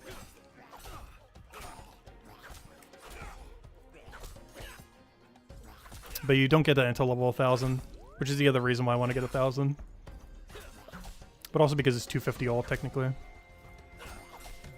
Alright, we only need to do 2 more trips and then we'll go open all the easy caskets. And then we'll either grind a little bit more or go grab dinner. But tomorrow, we're going to be going crazy with the Gridmaster thing. Bare minimum, we're doing a like 12-hour straight stream. But I'm considering doing like 11 hours, stopping for like an hour, and then doing another 11 hours. Assuming I'm like awake enough. But it might be the plan for tomorrow. We start around like 6:30. We go for like 11-ish hours. Take a quick food break. and then go for like another 11 hours. And then probably sleep. But if I don't need sleep, I might go for a third 11 hours. It depends how sleep is going by then. If we get second wind by then, we should be fine. So I might do 3 11-hour streams. But I have a feeling I'm going to be tired enough where I'm going to need sleep instead of a third 11-hour stream at that point. But we'll see how we are by then. But in an ideal situation, we're going to do 3 11-hour streams in a row.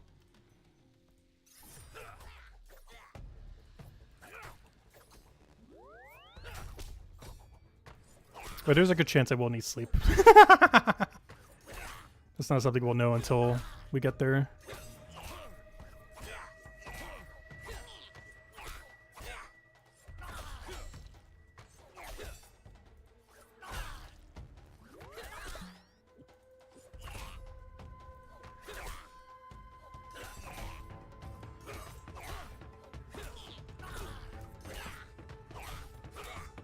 I thought that was a bug for a second. That's just the reflection from outside. I saw something like flying by, but it was from the window. So how many charges does this thing have left? What do I feel like the answer is 0? It's 17. Okay, that's actually a lot more than I thought it had left. Because I have almost no charges banked at the moment. Luckily, the thing that drops them drops easy clues. They also drop beginner clues too, so I'd probably want to do both of them simultaneously. I technically don't need to open any more beginners, but if we're going to be killing them anyways, it'll be one of the few times where we can still get both simultaneously to bolster up our clue total number. Also, I still want a second parrot. I'm not sure if it's going to show up because I think it's going to get cut off. But I only have one parrot right now for shoulder parrot. I want to get a second. It's the only thing in beginner clues I don't have a second of. So I can keep one in the house and one in the bank. But yeah, I haven't gotten a second shoulder parrot. It's the only thing in all of beginners I haven't gotten a second one of. Alright, we need 2 more sets now. Come on. 2 more sets of 5 chests, and then we'll go open all 115 back to back. We'll go clear our inventory and go open all 115 chests then.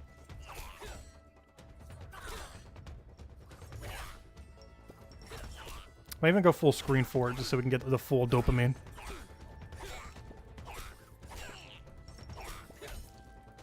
Because I think I just used the master volume to meet Brighter Shores real quick, right? Because I don't have it set up in a mixer in the thing, but I could just do this. Luckily they added a master music thing earlier, or volume thing. That did not come at launch. That was actually like the 3rd or 4th month into the game, oddly enough. Such a simple quality of life thing. Dude, before you had to do it through Windows 11. And you had to go through like the audio mixer thing there. But now you can just do it in-game, which is nice. We had added that back in like February or March, I believe. Also, I'm still considering if I'm going to do like a 1-year retrospective thingy on Brighter Shores or not. I'm considering it. Like some kind of video on it. I'll probably be a lot less edited though. But I still kind of want to go and cover a video on like 1 year Brighter Shores 1 year later.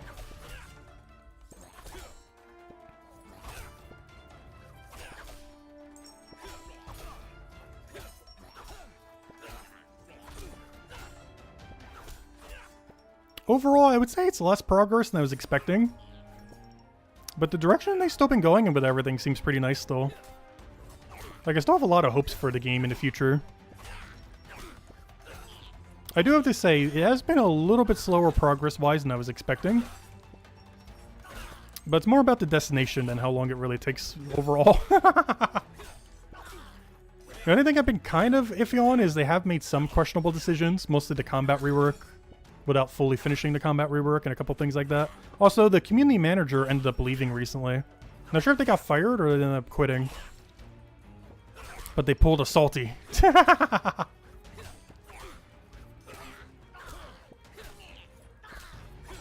I don't even think they have a community manager now. Obviously, Gems of War has one now. But it's not quite the same compared to Salty. I don't know, the community manager before was kind of iffy, though. They've definitely done some pretty questionable things. But I feel like that's the case with every community manager. Like, Salty was decent, but she also did a lot of, like, questionable things while being community manager. Like, it's a job that's easy to do, but a job that's really hard to do, like, very well. Like, it's in that category of job. Like, the skill floor is so low, but the skill ceiling is, like, absurdly high to do it, like, perfectly correctly.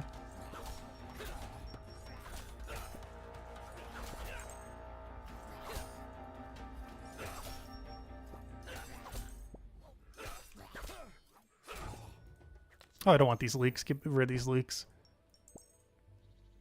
I'm not sure why these things drop such a low tier leak. Like, every other enemy around this level range, I'm getting like a level 430 alchemy ingredient, or like a 450 cooking ingredient. Why on earth are these things dropping a 197 cooking ingredient?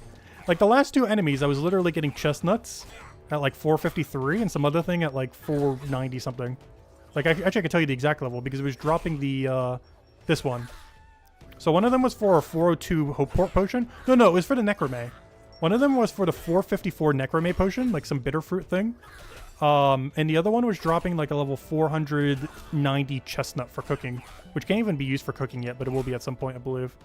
Once they do the level 50 divides or something and add some more recipes. But, which should be coming hopefully in the next few weeks, next few months. But then these things only drop a 197. Like, the two previous enemies were dropping something like twice the level. I'm not sure why these things are dropping something so useless. The only upside of that is we can camp these forever if we stop dying. Since I could just keep storage rifting my stuff into the void and just sell it all once we camp it for like 10 hours straight. That's the only good thing about them not dropping a good secondary. Is your inventory never gets clogged because you never need a bank ever. So you can just camp them indefinitely without ever leaving the room if you don't die.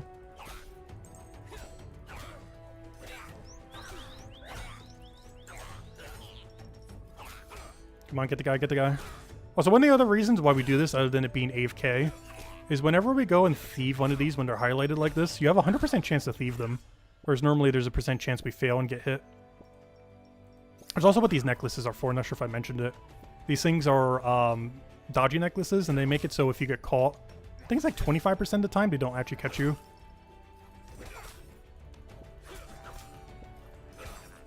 And pretty much everything else in our inventory is just for teleports. Lots and lots of teleports so we can get everywhere in the game. Or at least everywhere we need to get for an easy clue.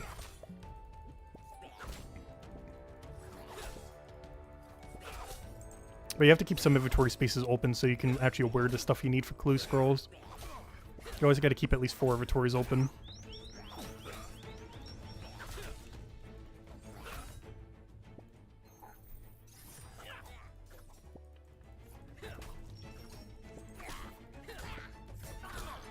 Yeah, this level of multitasking is honestly what I do like almost every day off stream.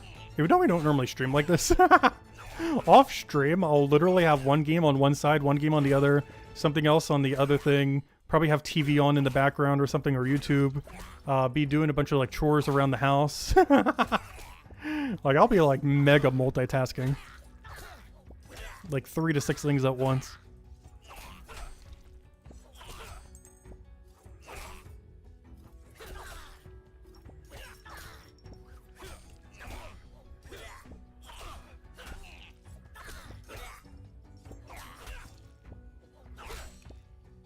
And I got a nice walk-in earlier this morning while I was getting the mail as well.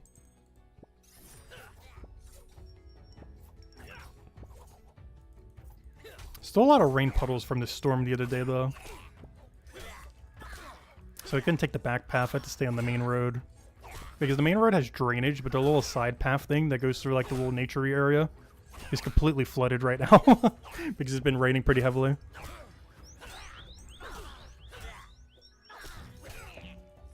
But the roads actually have proper drainage and everything, so they're fine.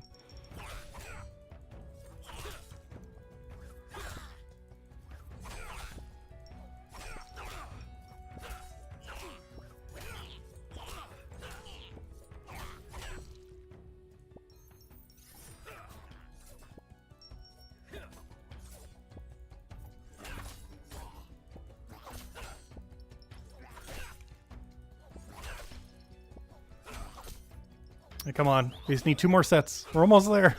Then we can finally go open all these. It is so painful holding on to these. How badly I want to open them every 5. It's so inefficient to do so, though. But it's so tempting just for the instant dopamine hit. Is this something I do hope Brighter Shores eventually adds, though? like some kind of distraction activity that can give you cool uniques, even if it's just cosmetic, that kind of divert you from the normal gameplay loop. It's something that's worked really well in RuneScape, and I hope they recreate it in Brighter Shores down the line. It'll probably take them a while, though. Clue Scrolls I don't think came out until like 2004 in original RuneScape, which was like 3 years after launch. We're not even like 1 year in Brighter Shores yet, so they still got some time. I'm hoping that they make it a global skill as well, like a Clue Hunter level. Because I would love it to be an actual skill instead of just a thing that you collect. That's one thing that I wish Old School RuneScape would have done with it, but they never did. Like, make an actual skill that's like Clue Hunter or something. Or Scavenger, or whatever you'd end up calling it. Whatever a proper name for that is. Like some kind of treasure hunter skill, or profession, I guess, technically, in Brighter Shores.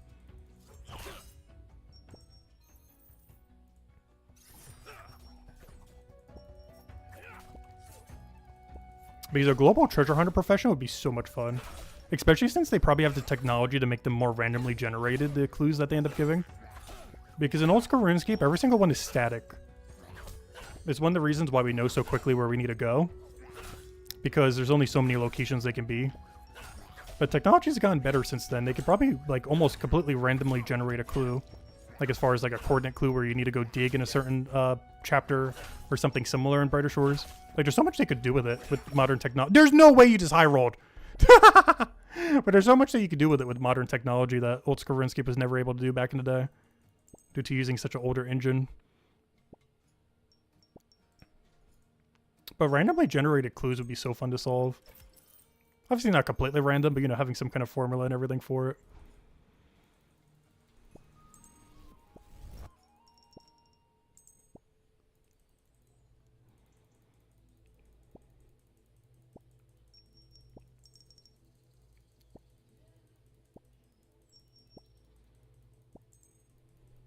Oh, so this is our 4th death, by the way, I think. I've lost track already.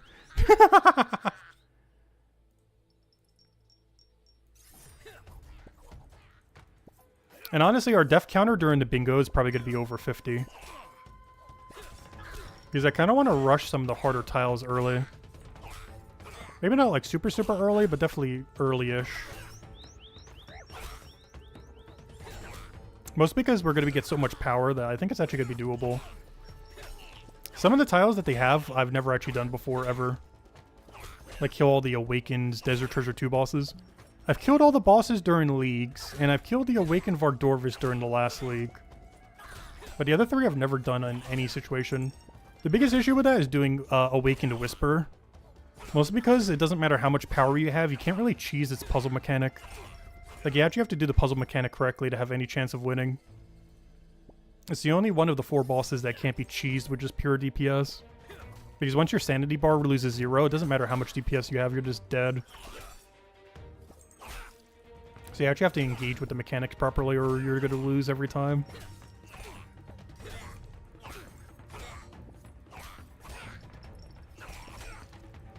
You still want a death counter? I probably will. I'll put it next to the grid counter. We'll have a death counter.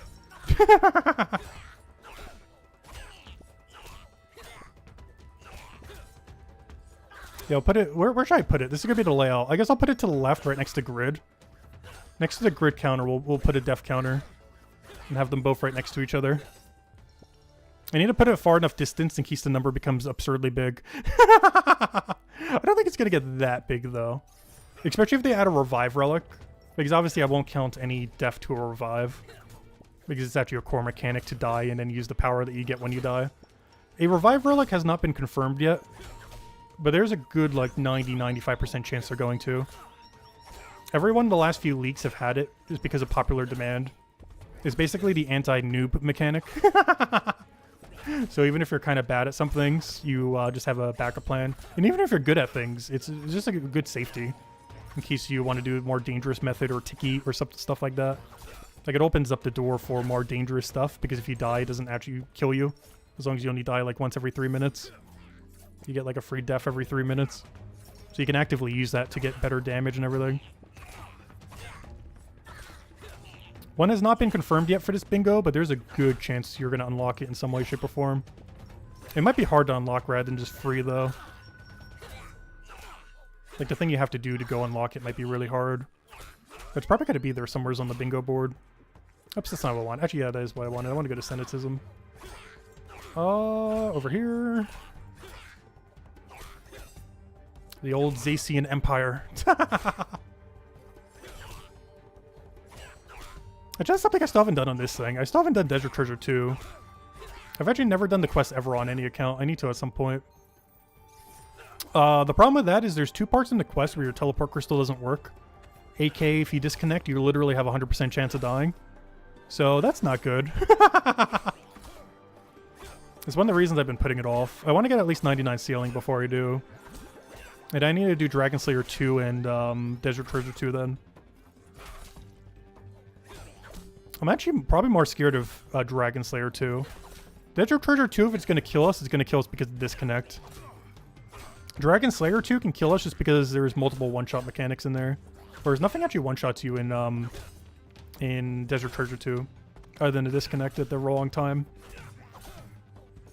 But mechanically, nothing one-shots you in Desert Treasure.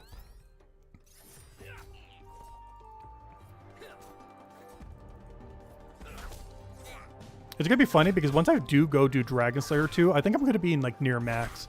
I'm gonna have like Torva, Oath Plate. I'm gonna have like a Dragon Hunter Lance, which we already have. I'm basically gonna be in max melee fighting the thing. It's gonna be really funny. Because hey, the better our stats, the quicker the kill, the less we can have a chance to get one-shotted. But I'm gonna be in nearly like absolute max killing it. We might actually be the most geared hardcore to ever kill it once we do it. Like, it's gonna be absurd how much gear we're gonna be in. Plus with sealing, there might be an easy way to get Dragon Fire Shield if you can get it off of Frost Dragons. So we're gonna be in like absolute max pretty much. It's gonna be hilarious. We're still gonna die somehow too, which is gonna be so sad.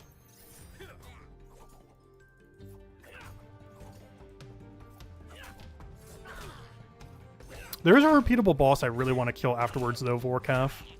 It's something I want to practice a little bit more during the league as well, or during the bingo thingy. Because I actually really enjoy Vorkath as a boss. It's just really dangerous to take on a hardcore. But I have almost all the gear I need to like farm it properly at like the EHB for bossing. Efficient hours boss. There's like a metric for skilling and bossing in the game. For like what the absolute most efficient rate is. And I almost have enough gear to get EHB for Vorkath, I'm pretty sure. Like pretty much the max possible kills you could even get per hour from it. The only thing I'm really missing is Dragon Fire Shield and full Torva and or Oath Plate. I only have the helm at the moment for Torva, which is basically the best in slot melee armors. Oh, what am I doing here? Camelot. Nope, that's not Camelot. Wait, Camelot? Oh, I know where this one is. We haven't gotten this one all day. That's why it's throwing me off. I'm actually really surprised. This is in the West Tower of Camelot. I'm actually really surprised. In 107 caskets, this is the first time I got this clue. I'm actually really surprised. Because I feel like they normally spam this one. It's the first time all day I got one.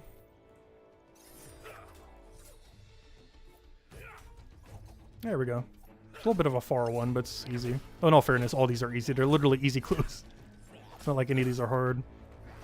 It's kind of in the name. But yeah, we only need one more set of 5, and then we can go open until we have 1,250 then. Work out perfectly. Alright, where are we at right now? Equip, oh, where am I going? Legends Guild. I do not have a good way to get to Legends Guild because I don't have Quest Keep yet, as we just described, since we don't have Desert Treasure 2 or the other thing. Because normally to get here, you would just Quest Keep there. Or if you had the other thing, you would Fairy Ring over. But, yeah, we gotta walk from the farming telly. Or we could do it from the headgear. But we already have this on us for other clue steps, so we'll just run with this. Oh, did I just get a 904 helm? Wait, where's that 904 helm? This might be better. Oh, I can't check it while I'm in combat. Oh, no. Because they're going to be paying attention to some of the 904s to see if they're better than what I have on now. Because our gear is so bad that a 1-star 904 might actually be legitimately better than our current gear in Brighter Shores right now. Oh, what I need? Draenor Village.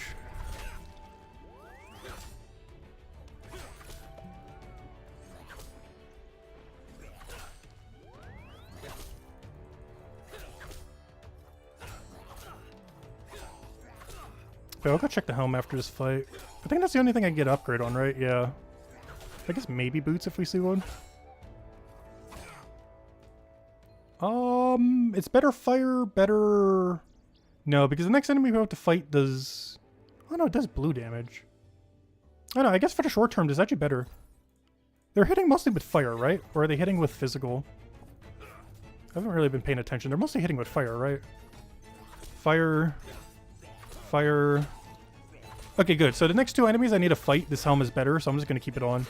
Because the only resistances I need is like fire, and then I believe the next one is ice. Oh, or was the next one weak to ice, is what I'm thinking. Never mind. The next one is physical, I think. We'll have a better helm by then. It's not that big a deal. Anyways. Oh, what am I doing? Why is it not going? Oh, I think it was one step off. Yeah, it was. I wish the plugin would highlight the correct area. Like, some of them aren't as obvious as how far you have to go near them. Whereas others you could do like a mile away and it still counts. Oh, this was Edgeville Monastery. Whoops. I'm just gonna walk here at this point. There's a monastery teleport there, but I'm not gonna bother telling back. We'll be fine. Oh, we're getting close to our next smithing upgrade. Which, how close are we to anything here? The next AFK is what we really need, that 355. But by the time I get there, I'm pretty sure they're going to do the level 50 milestone update. So that's going to change the number, so that's not consistent at the moment. Well, I'm surprised this thing hasn't ran out of charges yet. I use this thing all the time. And I have never recharged it once. This thing must be able to hold like 10,000 charges or something. I forget how many I put in. But I'm pretty sure I capped it out or something. I put in like 1 billion of them. And it's never ran out a single time in this entire account's history yet. So whatever the number is, it must be really big. There's just no way I haven't used this thing thousands of times already. I'm not gonna bother looking it up right now.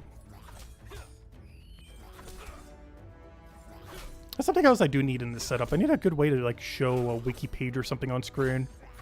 I don't have a good way of doing that right now. Alright, one more set. We're going to 115. I need one more set of chests and then we'll go open them all.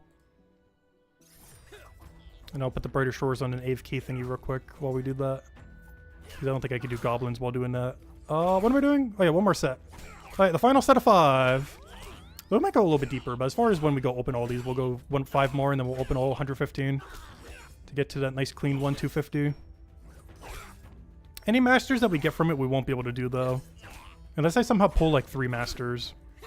If we pull 2 or less, I'm probably not going to be able to do them right now. But if we do pull 3, I will go do them. If we pull 3 or more somehow. It's a 1 in 75 chance, so it's very unlikely we're going to pull that many. Even pulling 2 would be lucky. But if we do somehow pull 3 or more, I will go do them.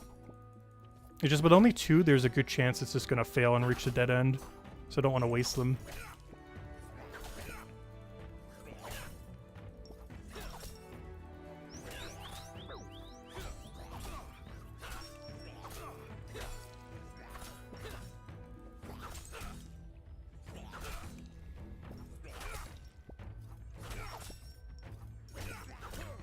I grabbed the fresh water earlier. Still haven't opened it yet.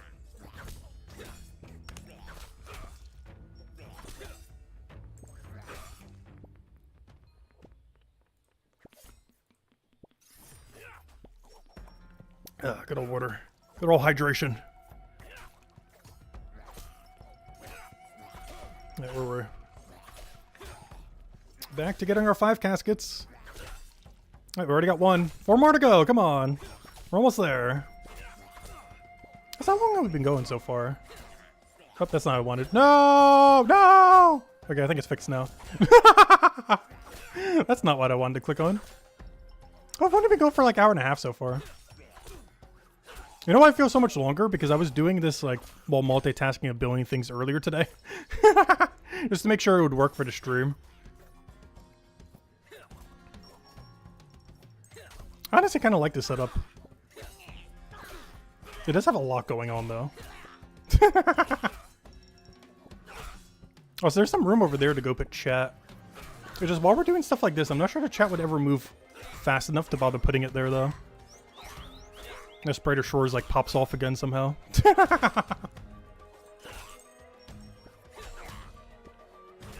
But there is some room all the way to the left over there. Over there. And blocking some of that wouldn't really matter much either. Because most of that info isn't really that useful. Like on this page. Like this info matters right there, but everything else is pretty irrelevant. Same as these tellies and everything doesn't really matter that much. I guess be able to see some of these. Yeah, like right over here you can kind of put it. Like a big chat, like right over there. Well, not big, but you know. There'd be enough to put a chat over here. If we wanted to have it there. Which is YouTube auto saves the log. It's mostly for people like visually looking at it. But YouTube already saves the chat log automatically.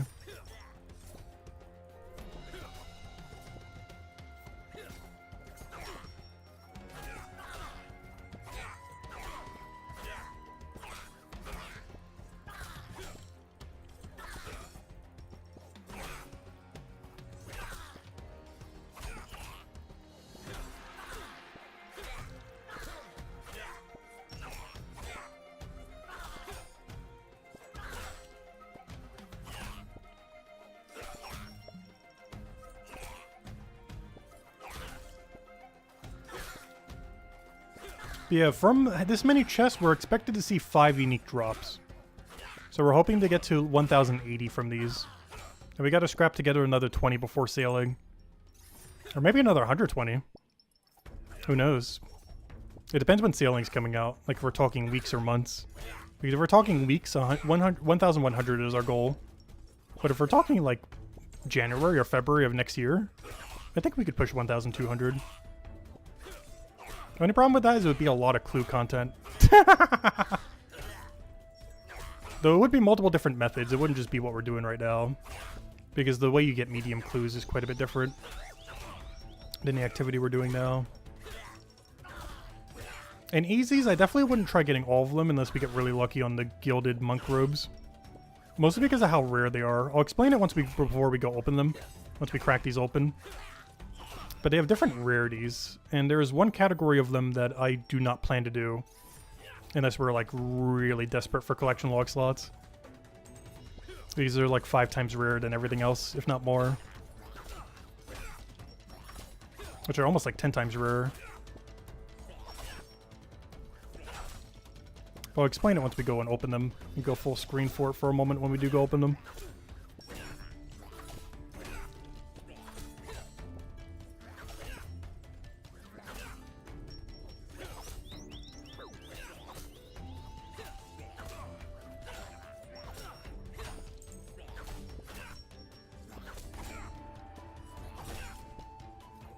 Hey, speaking of def counter, that's something else we'll need to get up for whenever we do Silk Song. We're gonna have like an absurdly high def counter. Because I haven't played a proper platformer in such a long time.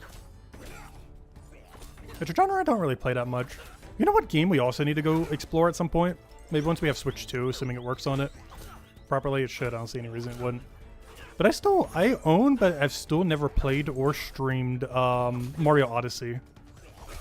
Like the main platformer that was released on the Switch, at least in the Mario series. I still have not played Mario Odyssey yet. It wouldn't be a fully blind playthrough though, because I have seen gameplay of it. But I've never actually played through it or streamed it or anything. I kind of do want to at some point. Maybe around the time we do Silk Song, so we can do platformer into platformer.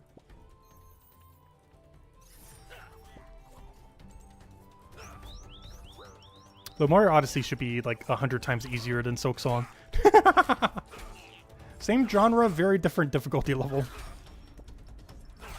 Like, there's definitely tricks in Mario Odyssey that would probably be like absurd to pull off. But as far as like completing the game or even 100%ing the game, is going to be so free compared to Silk Song. I probably just plan to get normal ending on Silk Song though, similar to what we did with Deltarune.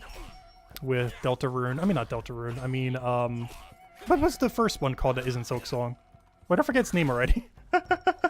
Not Silk Song, but the same game that came before Silk Song. Why did I forget it? Hollow Knight, that's the one.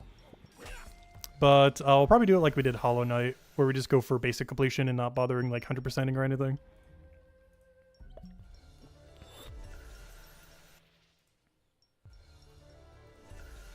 But Mario Odyssey, if we do it, we might actually bother 100%ing it. It's because basic completion is probably going to be too easy.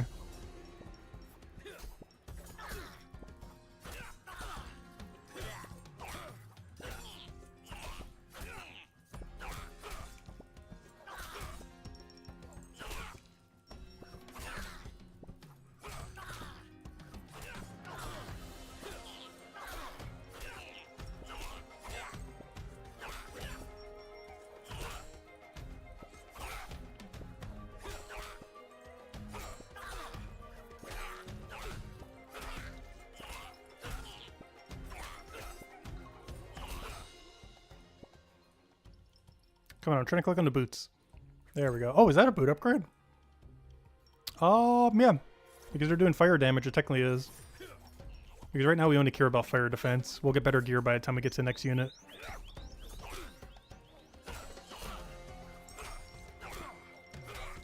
Come on, 2 more scrolls. There are 1 in 65, I believe, from these guys. Come on.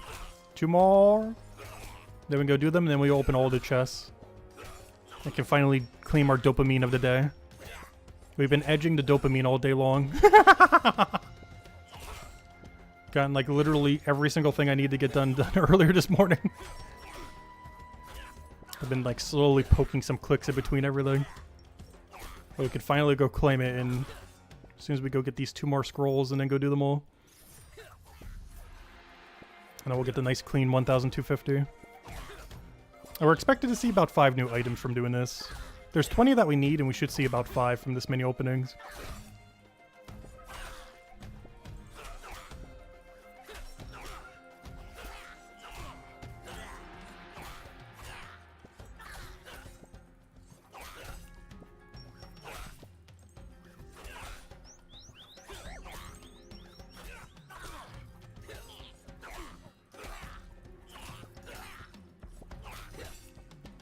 Oh, come on, Brighter Shores guy, don't die. You got this. I was gonna say, I'm not gonna bother healing you. You could tank that.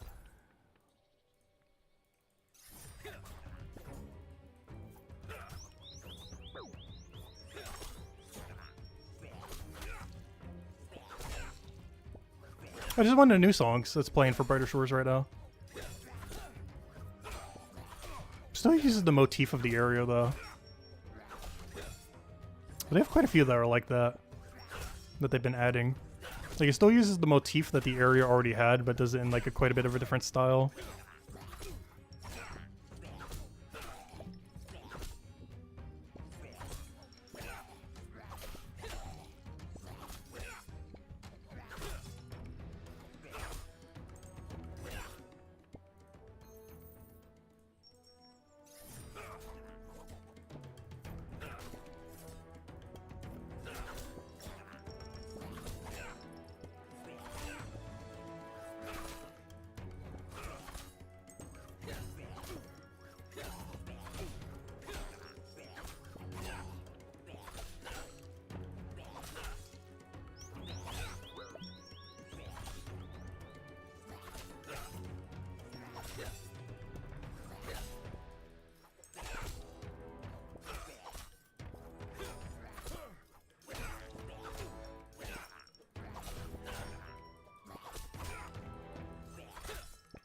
Wait, how hard is it to get 2 more? Oh, we got 1!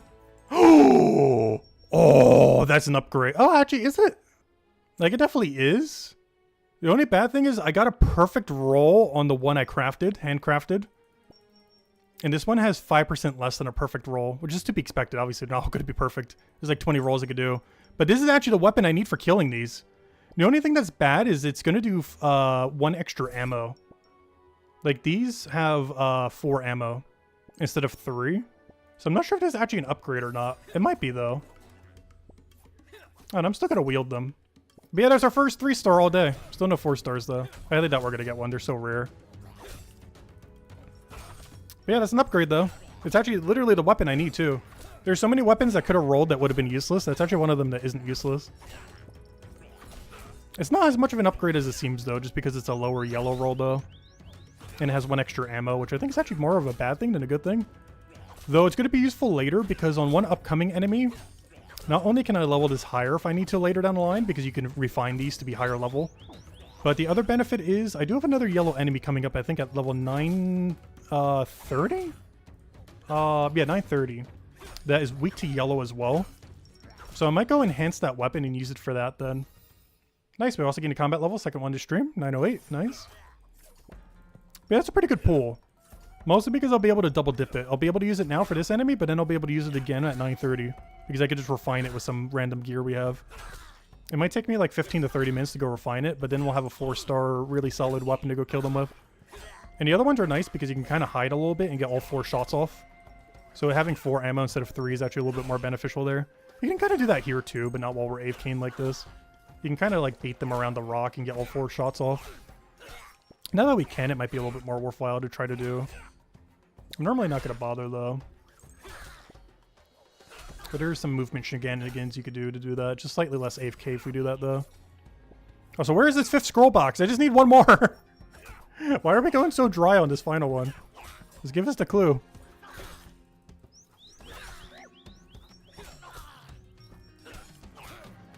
And then we'll go open all 115 of them.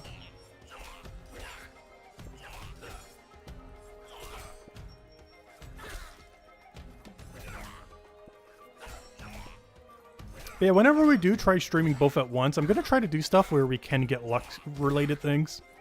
Like right now we're doing combat and brighter shores, so there's a chance we just get a 3 or 4-star weapon like this, or armor piece or anything else. In Old School RuneScape, well, it might not seem like it yet until we open them. We do have, of course, like 115 loot boxes to go open. Which can have a lot of fun things. And I'll explain everything that we're looking for once we get there. If I could ever get this final clue, it just does not want to drop.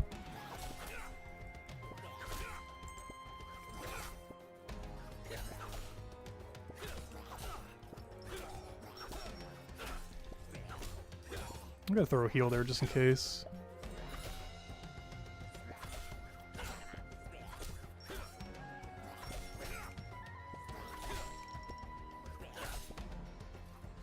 Come on, go up by 1.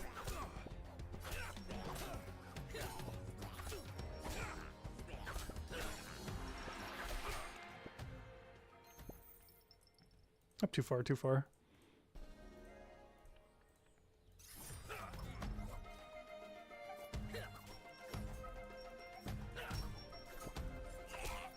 Yeah, it's the only problem with having a 4th ammo. Notice he did range there instead of switching to melee immediately once he was in melee range. So unless I like beat them around, he's going to do an extra range in melee range. Which is not bad as long as it hits for yellow. But if it doesn't hit for yellow, I believe it's weaker than my weapon right now. Because it's 20, it's 15 less, 16 less power than my weapon. So we're actually doing slightly less damage unless it rolls yellow there for the 4th hit. Otherwise we're doing slightly more damage. I guess it averages out to be about the same. Oh, there we go, finally. Alright, let's go do these 5 and then we'll go open all of our dopamine. Fred the Farmer in Lumbridge. Alright, also I have this pouch thing in my inventory. I haven't actually used this a single time to stream. I should probably go do it near the end of this before we go open all of our dopamine. But basically, imagine if in Brighter Shores you could just go and gather a bunch of nodes and it just goes into a pouch. Like, it's basically for all the alchemy supplies. So it's like if you could do both Forger and Gatherer with all of it just going straight into a pouch. It holds 26 of every reagent in the entire game. And there's not a cap to how many you could put in. There's a cap of 26 of each, but you could literally put like 100 different resources in there. It's crazy. Normally you don't ever use it for more than like several.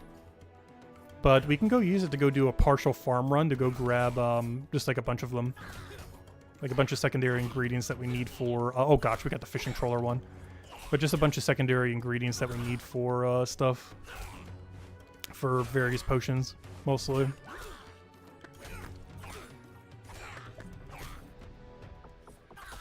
So I think this is the first time we got this on the stream, didn't we? But all we have to do here is go deposit everything. Easy. And then we have nothing on for the clue step. And then we just go back to the bank. This one's not as bad as the birth rope one. Because the birth rope one's in the middle of nowhere, whereas this is pretty close to a bank here. So we can just bank everything and then just re-equip everything.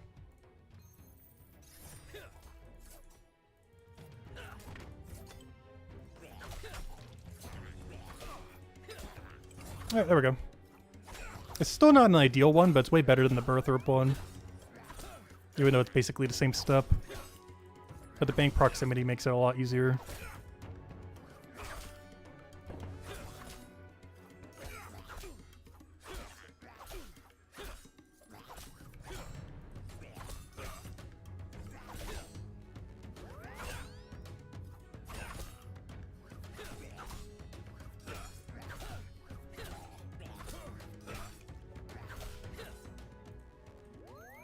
Oh nice, you can actually reach from there. Actually, how big is the tile range in Brighter Shores? Yeah, every single thing has a 5 tile range. They still don't have any weapons that hit different. I assume that's something they're going to change once the combat rework comes in. Either with things that make you have a longer attack range or something similar. But every single weapon in the entire game currently has a 5 attack range in all of Brighter Shores. It's something I hope they change a little bit later. Either with the skill tree that they're going to do, or whatever they plan on doing, or giving all the weapons slightly different ranges or something. Right now they're all a static 5. Which is not a particularly long range. To compare it to old school RuneScape, most range weapons in old school RuneScape have around a 7 to 10 range, roughly. Like within that range. Unless they're like a really close combat thing, in the case they're like 4 to 6. But most things tend to be in like the 7 to 10 category. But it basically covered the whole range. Like, range could be anywhere from like 4 to 10 tiles. There's pretty wide variety in it. Whereas right now, everything in Brighter Shores is only a 5, which is actually relatively low. Compared to how high the average is for old school.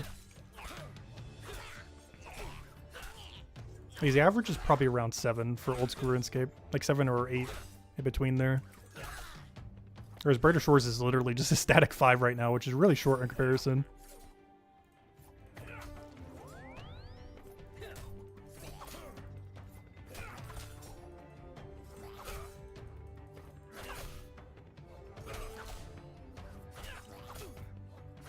But that's likely what the skill tree is for and stuff like that later down the line. Whenever they finally develop everything.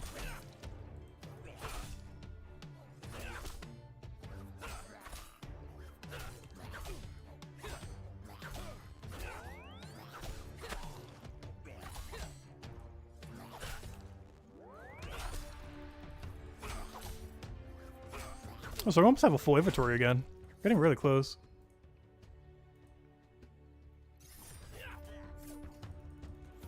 Alright, speaking of close, we're almost there. We can almost go claim our dopamine. That's gonna be nice. No, I don't want to trade him. Talk to Yuri. Alright, 2 more to go.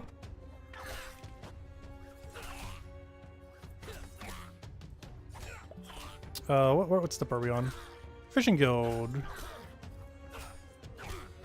Wrong teleport. There we go.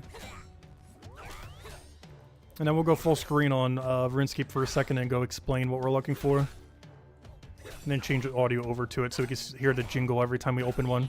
For extra dopamine, even if we get nothing. Gotta hear the slot machine jingle. It's not actually a slot machine, but the equivalent of such.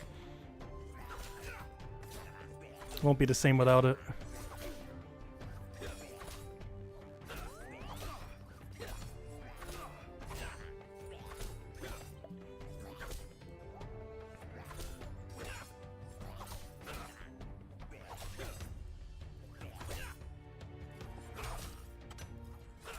So the reason I went to this top side is I believe the other side is not close enough to make the clue go off.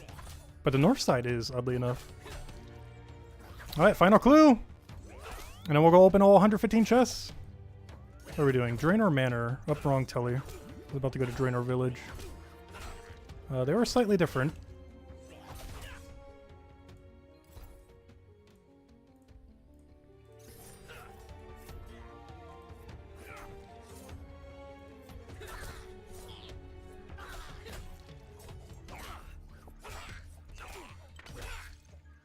Spin the whim. Alright, this clue can technically be finished on this next step. Search the southeastern bookcase in Edgeville Monastery. Okay, do not go to Edgeville on accident this time. I did this last time. Because it said Edgeville, but it's actually Monastery. Or she would just say Monastery. So I guess they have to specify which monastery. Oh, I got 6-hour log! No! We've been playing for so long, we got 6 hours.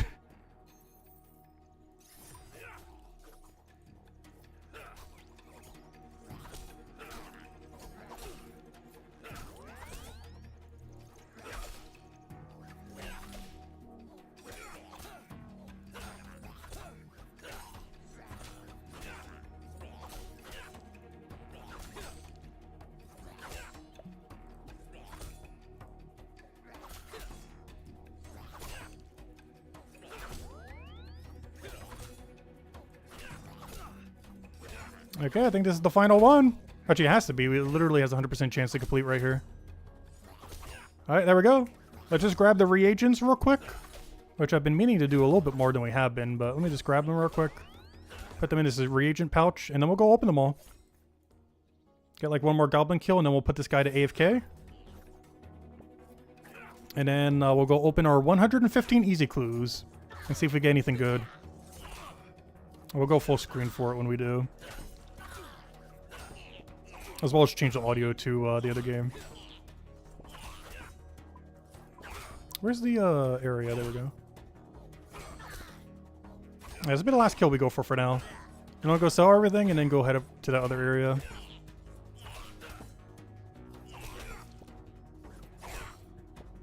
Actually, I just realized it's probably quicker to sell to the mine. Because of the new guys that came in for their one quest. So let me go head over there real quick. Because I keep forgetting about this. If you just walk over here, I think this is quicker than going to the Hope Park Garrison. Because you can just go sell to the new guy who's just sitting right over here. Oh, if I could not misclick. Yep, someone else is claiming theirs as well. Alright, where's the sell guy? Sell all that. Boom, boom, boom. There we go. Alright, let's go bring him to this AFK activity. Which at the moment is combat. I'm not going to bother potting up right now, though. I normally would. Actually, should I? I guess we will. You know what? Hold up. I am. I want to pot till the thing tonight. So I'm going to put in like a 6-hour right now. So we'll grab a 6 and 6. Oh, excuse me. Alright, what's the other thing I needed? Alcarid.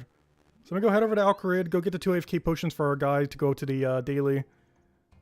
Alcarid for you. Alright, let me go get our potato cactus thingy all the way over there.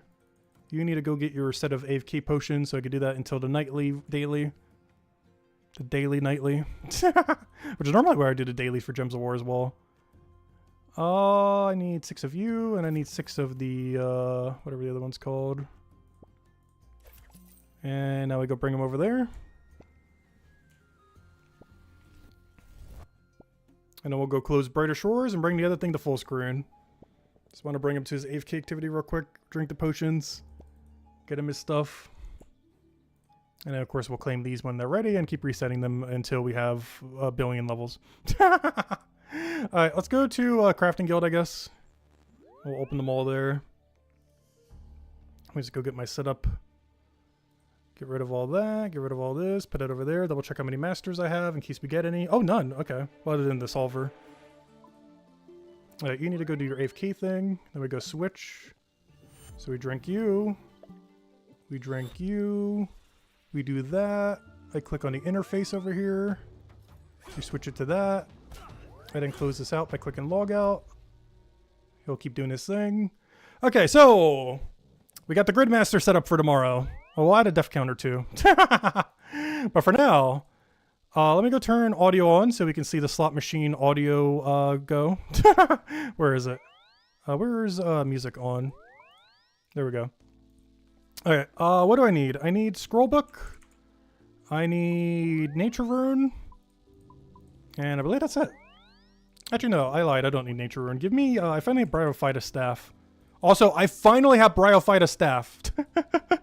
For any of you that do play this game, you might know, if you see this number is pain. It's a 1 in 18 drop. I went 400 over. It's a 1 in 118. I went 400 over drop rate. That is just pure pain. Sad part is it's a master clue, so I kind of need a second one at some point.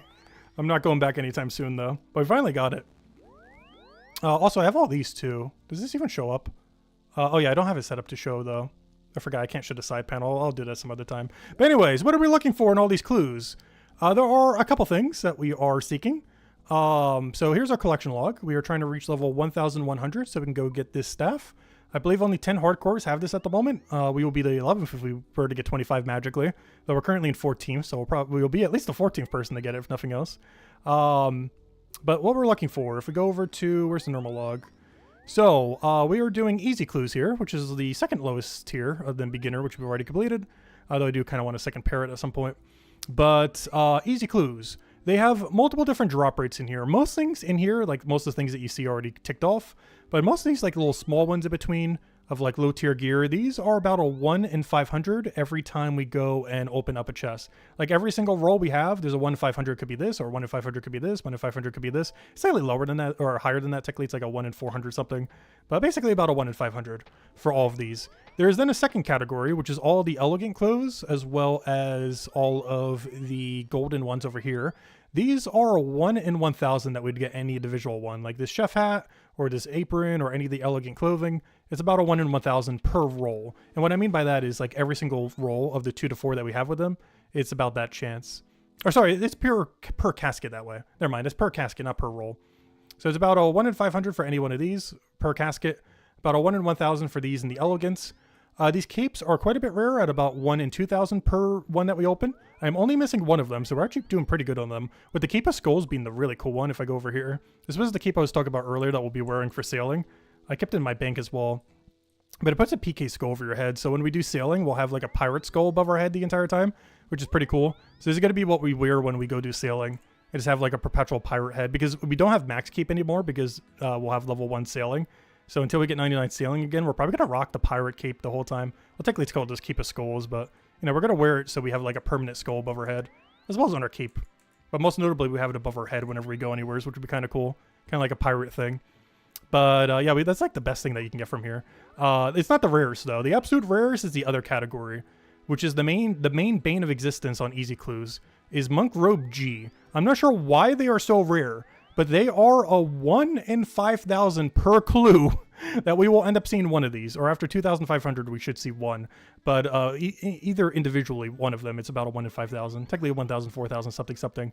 But they are very rare. You can expect to do over 5,000 and still not have both of them. If you were to burn perfectly on rate, I think it's like 4,000 something. But you need to open a lot of these. We're not even at like 1/4 the drop rate yet to have both of them. And we're not even halfway to the drop rate to even have one of them, which makes sense. We don't have either yet. But if we see Monk Robe G, that is insane. The other one that would be pretty cool is if we get the missing keep that we have here. But honestly, I will take literally anything that isn't a dupe. Anyways, so if we see some kind of collection log thingy, we know we got something good. Because anything new is basically what we want here.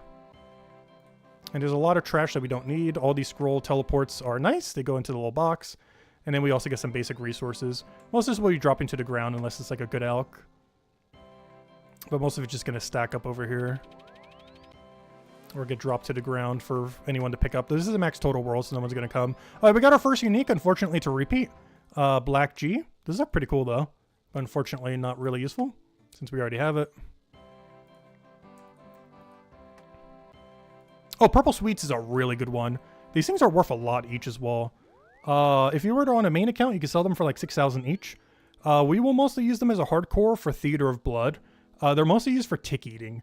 Basically, the way that damage is calculated for quite a few things is it's based on your current HP rather than your like max HP. So, for example, if we're at like 95 health and something could do, I don't know, 121 damage or something. As long as it's a projectile, if you eat at just the right time, as long as you don't have max HP and you could still heal some, if you do it at the exact tick right before it hits you, it will do it based on what it calculates to your current HP. So if you do it at that perfect tick, it'll calculate if we're at 95, it'll do 95 damage to us. Even if it was going to do like 120, it will calculate as 95. But if you eat at perfect timing, it'll end up doing, well, 95. But if you eat, you'll go above that. So it'll calculate for that lower damage, but you'll heal right above it. So it's really good for things that you otherwise would die to. The most notable one is Theater of Blood, because there's something that we do with our teammates where we like spread a big orb that can basically like insta-kill you. But if you tick eat it, you won't die to it. But in case our allies end up trolling us or something similar, we'd basically want to combo eat this with like a Ceredoman Brew or something similar so that we get a double tick eat. So even if we're lagging or something, we won't end up dying to it. With proper teammates, this shouldn't really be an issue, but that's the main use I'm going to use for all my Purple Sweets, is basically whenever we go and try to do the raid of Theater of Blood, which is pretty much the most lethal raid we could do. High Invocation, Tomes of Mask it could be, But normal mode, theater, or blood, well, it's especially hard mode. We're not doing hard mode, though. But normal mode, theater, or blood is probably the one of the three that's the most dangerous. Chambers of Xerx is literally a safe death, so we're kind of fine there. But we're mostly using these for theater or blood, so they actually have a use case on an account like this. They also give you some run energy back, so we're never going to need a stamina potion. So it actually saves us one inventory space because we're never going to run out of run energy with Purple Sweet. These I'll keep. It's not really unique, but it technically goes in storage, so I'll keep the black pickaxes as well. Our first money drop, though, these give like no money. We could also be alking a lot of this. I'm only really alking the bigger stuff, though. Like that plate leg there. Give me that. Like, come on. Where are all the uniques? We've seen one real one so far, which is the black helm. We're at 15 in and we've seen one, which is way below drop rate. We should be seeing more by now. Oh, there's a second. Unfortunately, a dupe as well. Got some more teleports for Lunar Isle. Not a particularly good one, but still fine. Oh, there's one of the better alks. I think there's like 2k. Nothing. Pretty much nothing. These pages are just for books that we already have fully finished. Technically, we could drop them on the ground. I'm not going to bother, though. I do like collecting them. Oh, at this point, we're going to get full black G. We're 2 of them now. I don't need it because I already have all the black G items, though. Oh, there we go. We got one. We should see on average 40 new items, and there's our first one. It's completely useless, but is new. There we go. It looks so bad. But we got it. Wait, nothing again. Come on, show us something good. Somewhere's in all this mess. Okay, we got an item again, but unfortunately a dupe. Another item, again dupe. Well, we're getting a lot of fashion items, if nothing else. That's one thing clue scrolls are good for. Another pickaxe. Some more nature runes. Running out of inventory. Oh, I only got one of those so far. But there's our second one. Okay, I guess we should start going to the house now. Oh, I forgot. I don't have a max keep on anymore. Wait, let me go do that. Whoops. I was going to teleport to my house, but then realized I don't have it on me right now. So I can keep all the stacking stuff so they keep going into the stacks. Alright, let me go bring this to the house real quick, and then we'll just open the rest of these by the house. Unfortunately, you can't open them in the house, just in case something drops to the ground. They actually prevented you from even being able to open them in your house. But we'll go store all this away. Boom, boom, boom. And now we'll open them outside over here. So we only seen one new item so far. Luckily, with this new tab, we can actually see all the new stuff we've gotten. So if we click on collection log and click over here, we can see that we've gotten... Oh, actually, this was from earlier, the Bronze Kite G, but during this session, we only got Black Helm, H2. There's like 5 different H1s. But as we said earlier, we should see... Oh, so we get to keep this skull for a little while, which is nice. But, yeah, we should expect to see about 4 more items. Like ones we don't already have. Unfortunately, I already have both of those. Nothing. Nothing. Something, but it's not new. Oh, Nardotellos are really good, though. Actually, they're worth a lot. I technically don't need them, though. Nothing again. Item to go with the helm, but unfortunately, not a new one. Actually, not sure if I'm even missing any of them.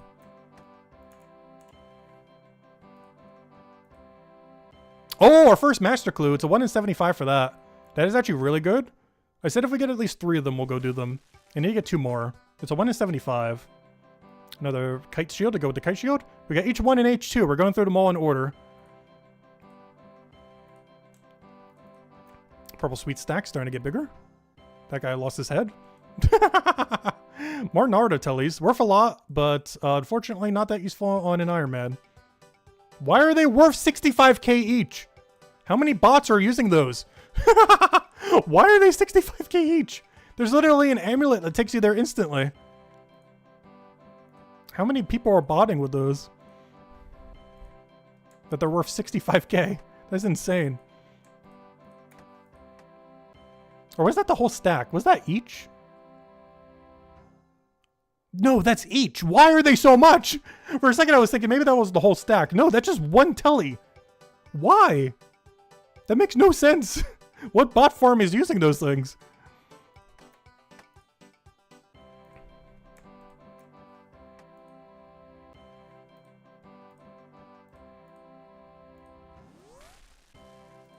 I'm running out of space. Oh no, we got another item, but it's a dupe. No. All right, let me go store these away. We got another dupe. So far, we've only seen one. Come on, we've went through half the stack and only seen one new item so far. Did get a master clue though, which is nice. We're expected to see at least one. Getting two would be nice though. We're expected to see like 1.3 masters, so if we can get at least two, that would still be nice. Like, that's where the good stuff actually is. Alright, nothing. Nice! Okay, if we get a third, I will go do them. We'll go send at least one master if we get a third. Alright, another unique. Unfortunately, we already have it.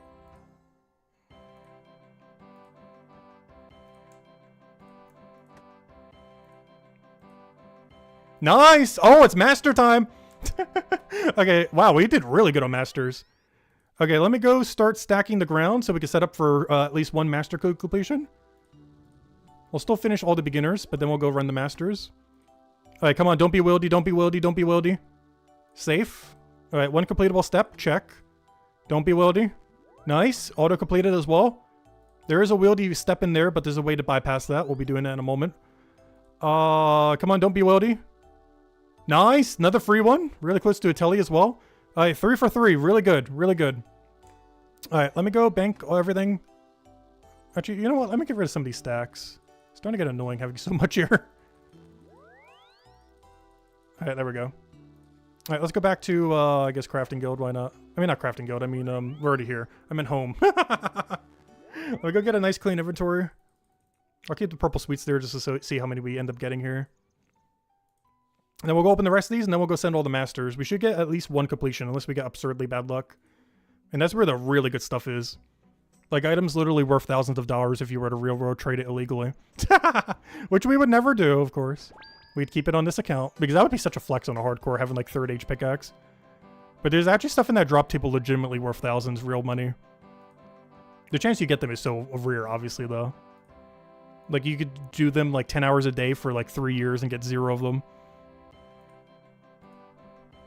Wow, our master clue luck is going off. We were expected to see like 2. We're at our 4th one.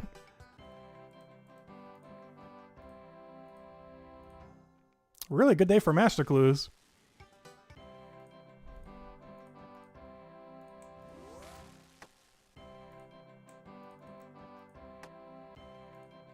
These are both unique, but unfortunately dupes, of course.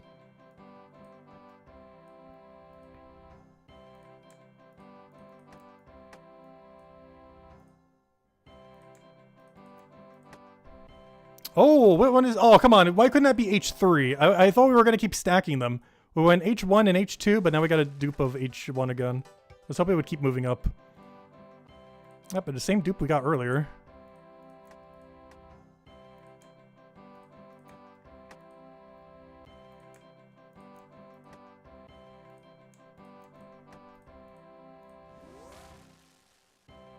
H-Helm? Okay, we're moving up into H-Helm instead.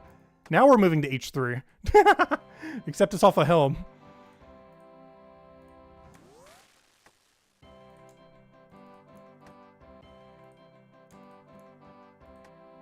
Wow! Okay, we're gonna get like a double master completion.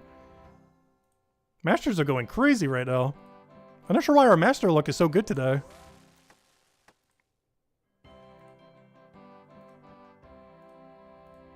Okay, I need to clear some of this inventory. It's starting to get too crowded again. But if I get one more master, I need to go drop more on the ground. Because I can currently only have 4 right now. So if I get 2 more, I'm going to need to go back there. Alright, put those away. We should be able to open hopefully the rest of these 27 without having to go back. But if we get another master, that might be like a double or triple completion depending on our luck. But bare minimum, we're going to get 1. There's no way we don't. At this point. No, I don't need that. Put that away.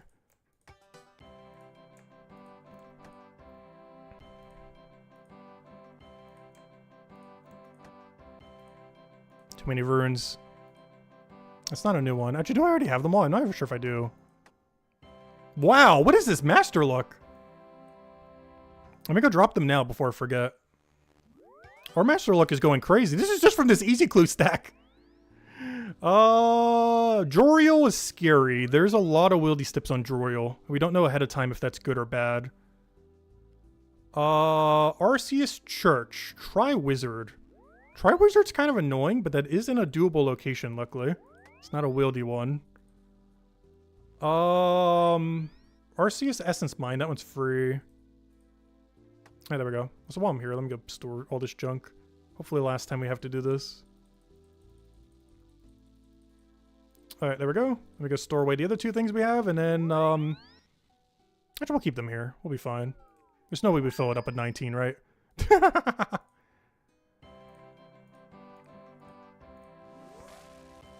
Come on, one more master. I know we're like getting spooned on them like crazy, but come on. Let's go send like 1 billion master clues to end out the stream.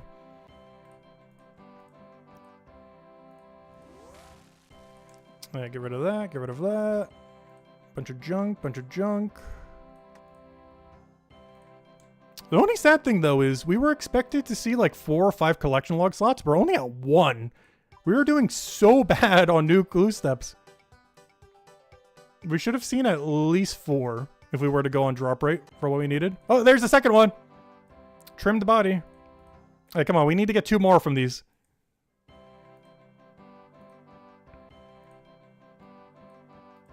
One way you could make it up is if we get Monk G. That'd be the only way we could redeem our RNGs. If one of these 6 is Monk G robes. Otherwise, we honestly did pretty bad other than on Masters, which completely popped off. But as far as new clue items, we actually did really bad. So we got way more Masters than we should have. Oh, that's actually the trimmed other side of it, oddly enough. Yep, both the normal trim. Don't accidentally alk that one, or drop it. That's actually, well, not a good item, but one we do need to store away. Okay, I think that's everything then. Final chess. For nothing. Okay. So we got bad luck, only got 2 new collection log slots from that. However, we got 1 billion masters. We should have seen 1 or 2. We've seen 6. So now we can actually legitimately just go send a bunch of masters. That's something I was expecting we would do this stream. But luck does do that sometime. Alright, let's go do them all. Let's go get in our master clue setup, I guess. With our fun little skull. Alright, let me go store all this away. And then we'll get into our master clue solving setup. Which is somewhere in all this mess. There we go. But yeah, master clues have some really insane stuff. Like grinds that are literally like 20 plus year long.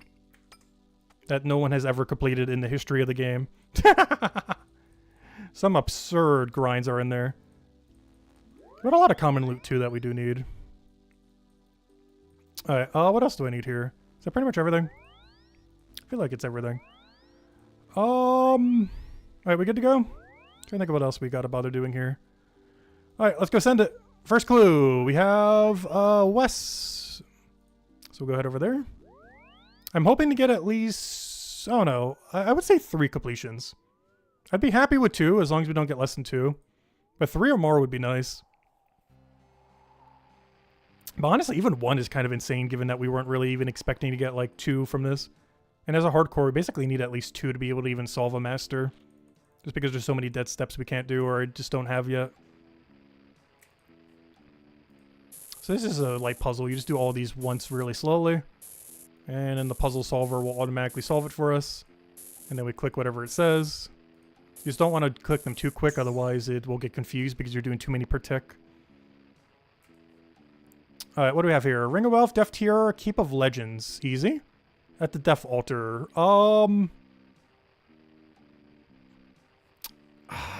What is the quickest way to get to Death Altar that isn't going into Wildy?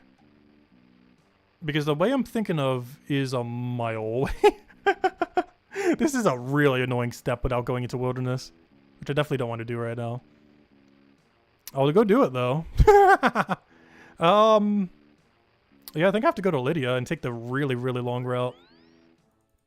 This is not ideal, but I don't think there's a quicker way than this. Other than going in the Wilderness. There actually is another way we can go into a Guardians of the Rift world. go into the death altar and then get spat out at the right location. But honestly, getting into a world, getting into the room and everything, this will take about the same amount of time. So we'll just do it this way. But we do have to take a little bit of a long route to get there without stepping foot in the wilderness. This is a pretty low poison, right? I'll probably still cleanse it off, though. I just forget if this poisons you, too, so I want to wait until I get past this before I cleanse it. I think this is just damage, but in case this is poison and damage, I want to wait. And then we'll cleanse it off with our weapon. Also, I have enough HP for this, right? I didn't think I would need that much HP to get here. There we go. And then it has a utility that gets rid of poison and venom, which is nice. Oh yeah, I can move this back now. I only had it over there because of the thing we were doing earlier. Oops. There we go. Just so that it could show up on the screen. But now that we're doing full screen real quick.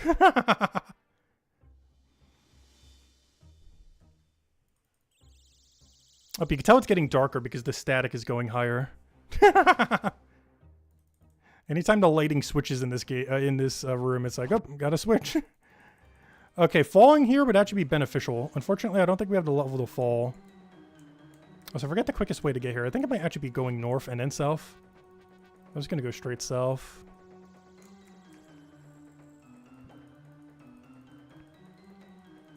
See if I can actually remember how to get here. Because it has been so long since I've bothered going here. To the death altar. Because normally we just go into the wilderness and you get there pretty quickly.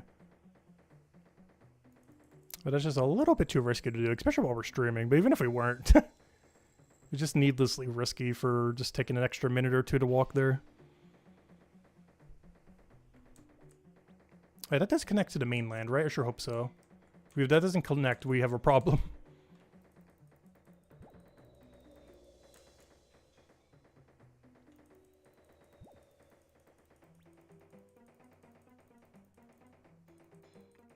Okay, I believe we just go over here and it brings us down. And then we go through a door that just brings us straight there or something through the back way. No way I ran out of energy. Features. Stamina boost. Go. Normally I don't bother bringing staminas because most steps you could reach just by running. But wow, is this place far? Okay, we're almost there. I'm pretty sure I just walked through this doorway and we're there. I am pretty sure. I'm like 95% certain I just descend in here and we're at the death altar. Oh! I just realized something. Oh no, do we have to go do this run again? I didn't bring a death tiara. Because I saw death tiara and I was like, oh. Oh no, the 99. Okay, we were saved by 99 max keep. I forgot, rune crafting keep also lets you in. Saved. Because I saw death tiara and I was like, oh, this room is outside, so I can just go in with the death tiara. But no, you actually do need to bring something to go in here. Luckily, max keep counts as it, so we're fine, we're fine. That was almost really, really bad. Oh yeah, I forgot I actually have to fight something, don't I? Getting all the way over here wasn't enough. I actually gotta go kill him too.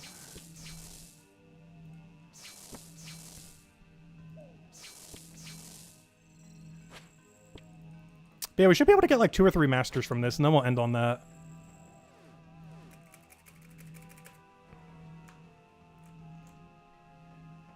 I just double checking that I don't get accidentally tellied. I don't want to have to come back here.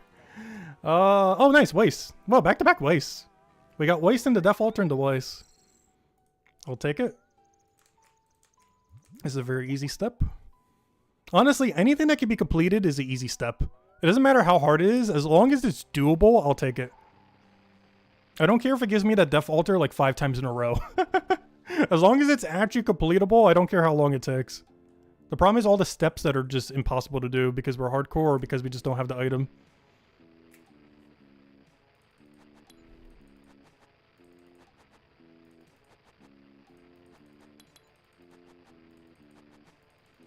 And even though we were doing easy tier earlier, which is basically the easiest tier of them, these are the hardest tier of clues. The exact opposite of them.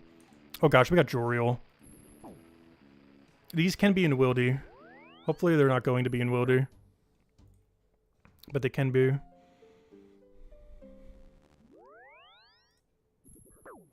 basically have to use a hot warm device. It says either cold or warm, but you can just use the plugin and it just tells you where to go. We just gotta teleport to a bunch of different areas and try to pinpoint where it is. Oh, it looks like it's in Feldup Hills then. Carnivorous should be pretty close to it then. Yep, there it is. Where is it? Oh, okay. It's right by Castle Wars. That's easy. I'll just use the fairy ring that it mentions. And luckily, this is way easier than the mage. The mage I actually do need a prep for. Because surprisingly, they can kill you. Oh, that's supposed to be a B.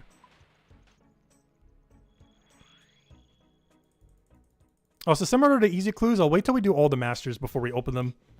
And then right at the end, we'll try for those and see if we can get a collection log slot or something huge. Or an item worth literal thousands. Though if we do get like third age pickaxe or something similar, it is staying on this account forever.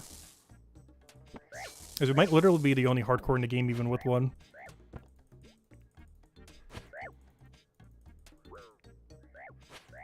If we were to get one.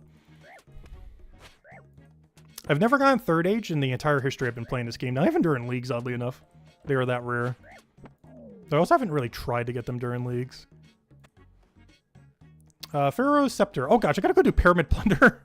This is literally the only reason I have to go back to Pyramid Plunder, because I have 3 scepters. But, oh yeah, I already have it on me. What am I doing? I guess an anti-poison could be nice. I'll use a smaller one. It should be enough. But then again, I'm not really looting. Oh no, am I gonna loot? I guess I'm gonna loot. Why not? Well, let's see if we can get the 4th scepter. The problem is I don't really need a 4th scepter for any reason. But hey, what if we actually get one? Yeah, let me go do Pyramid Plunder real quick. I got the 3rd scepter, so the clothes are already there. Wait. The clothes are not already there. A full set of Menophyte robes. Oh, it's just because it's... Okay, I see. Never mind. I see what's going on. The reason why the other one is marked is because I have it in my inventory. It's already in the stash unit, both of them. Never mind. Alright, we're fine. I gotta make sure my charge scepter doesn't go into stash. Because I believe the one in the thing is uncharged. So I gotta make sure the correct one goes in.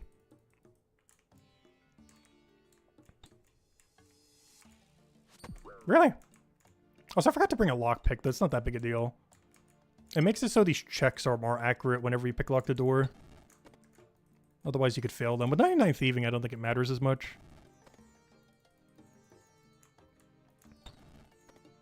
Also, once we get to the 4th floor, we will start looting these in case we get a 4th scepter somehow. I don't need a 4th, but it'd be fun to have, I guess.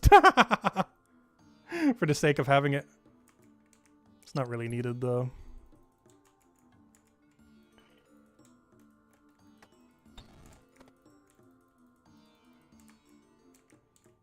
If I had enough space, I would probably keep 5 of them so I could recharge my scepter. Those little gold things are used to recharge the scepter that goes to a bunch of desert locations. I think you need like 5 or 6 of these gold seals to go and recharge it or something. I already have a bunch of them banked. Actually, you know what? I should keep the seals because those will go into my stack. Every other gold thing we get, I'll drop to the ground. But I'd actually start keeping the seals because I already have a seal stack in my bank to recharge the scepter. In case I ever need it for some reason. I highly doubt we'll ever go through that many charges, but... They might do an update at some point when they do Menaphos, where we'll be able to use it. Because there's a whole area they haven't released yet of Menaphos. RuneScape 3 has, but RuneScape 2 still, Old School RuneScape still hasn't released it yet. They probably will in the next year or 2 or 3. But once that comes out, the scepter might have even more teleports on it. Since it has basically every useful teleport to anywhere in the desert in the game. There's a few it's missing on some other stuff, but it has most of them.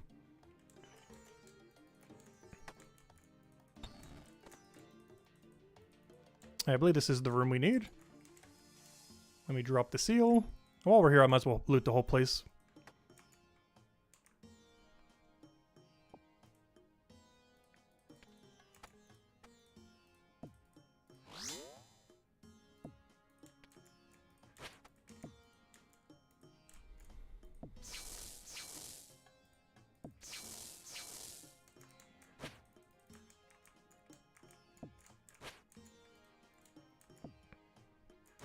Alright, come on. Go down, go down, go down. And then we'll go loot the rest of this place. Oh, I don't have the scepter on. I gotta redo the taunt thing.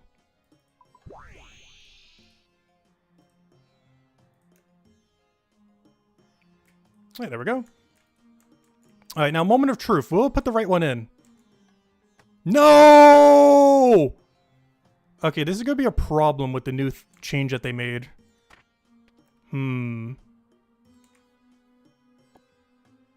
If I do this, we'll prioritize the first one in my inventory.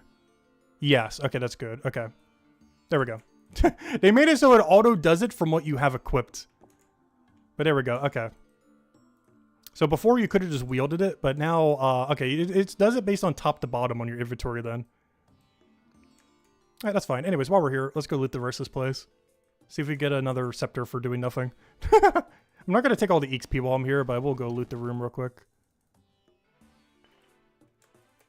I only got one more floor. Already here, might as well. So what's my next step? Okay, that one's free. Actually, wait, is this a good one? Speak to... Oh, no, the Shadow Ring one is annoying. Because the one I have right now for my solver isn't perfect. And normally you would loot all the crates here, but we're not here for XP. I'm just here for the clue step. So I'll loot these two and then we're out of here. Come on, give me one more seal. Nice. I could have gotten 4 if I would have kept the other one earlier. That's fine. And we could use these to recharge Receptor later. Only reason I only want this one is it's the only stack I already have in the bank. It's the most common one, so you generally want to use it for recharging. But yeah, now we have 79. I think you need like 5 or 6 to recharge Receptor. And it holds like 100 charges. Okay, so we got this step. This is why we have the solver. So we have basically a 3-step solver that we just always do. 2 of the steps are really good, Perfidinus and Novocaine at the Inferno place. The other Inferno place. But the one that isn't as good is God War's Dungeon. It's not too bad because we already need to have a Cerudomin item on anyways, which normally I would want to have a Ring of Endurance. Still haven't gotten it yet. I'm like 1.5 times the drop rate. But it's not that bad. But basically, it's 2 easy steps and 1 average step. Ideally, we want to have 3 really easy steps. And I still haven't found a Master Clue that has 3 really free ones. This double one is the best I've gotten so far. I've had a couple that were similarly as easy as this. But basically, you complete this, but then you claim it for the other master that's harder. This also allows you to do wilderness steps that you otherwise would not be able to do or don't want to go do. So all account types would do this, not just hardcores, because it just makes masters easier. And at some point, I will get a 3 easy step. We have 2.5 easies on this one. This one's the most annoying one because it's the furthest away. And requires having a Cerudomin item ideally so you don't get hit as much. Otherwise all these guys here would attack you.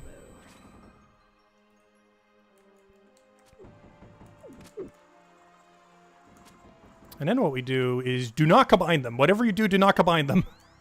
We then drop the good clue, the one that we just had. We then grab the bad clue. And now you see they're all ticked off, and then boom. Easy. And then we got a master clue. Easy as that. Okay, 1 down. How many more can we get? We got 5 more on the ground. Let me go reset all of them before they despawn or something. And then we'll grab the one all the way at the bottom there. I can't believe we got 6 from these. We were supposed to get like 1 or 2 from that stack of easies. I was not expecting to go on a master spree at the end of this, but sure, we'll take it. Oh wow, that's actually really close. Barbarian Village. Sure, I'll go check that one. This cost me a tilly though. Oh, it's not that one, sad. Catherby. I'll check Catherby. That one's kind of in between the other two. And I'll check Brimhaven if it's not that. Okay, it is Brimhaven, okay. To Brimhaven! Let's heal up real quick, just in case. POH to Brimhaven. Actually, I don't think I've ever gotten this master step, oddly enough. Like, this exact location? There's so many master clue steps and how few I've done, because I've only done like 68 completions so far. That I think I've legitimately never had this step.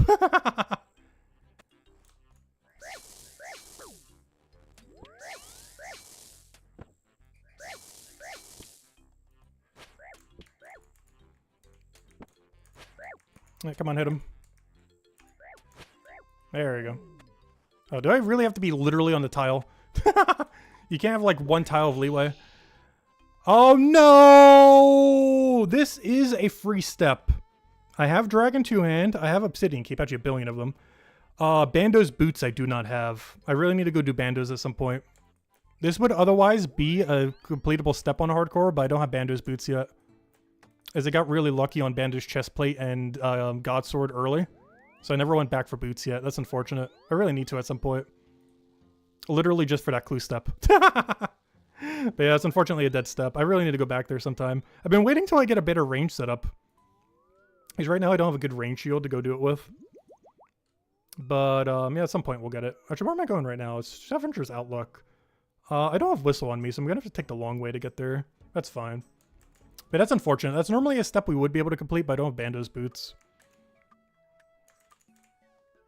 Because I got all the good drop from Bando, so I kind of stopped. But I didn't get the clue item while I was doing everything there.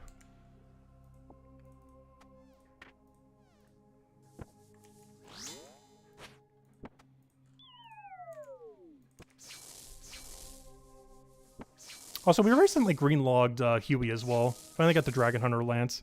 I mean, not Lance, I mean Dragon Hunter Wand.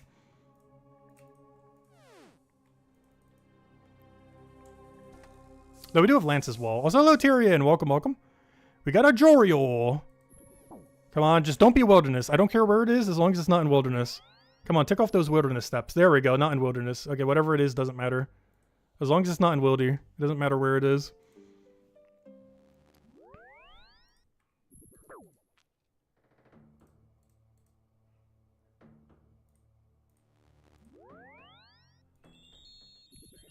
Where is this place?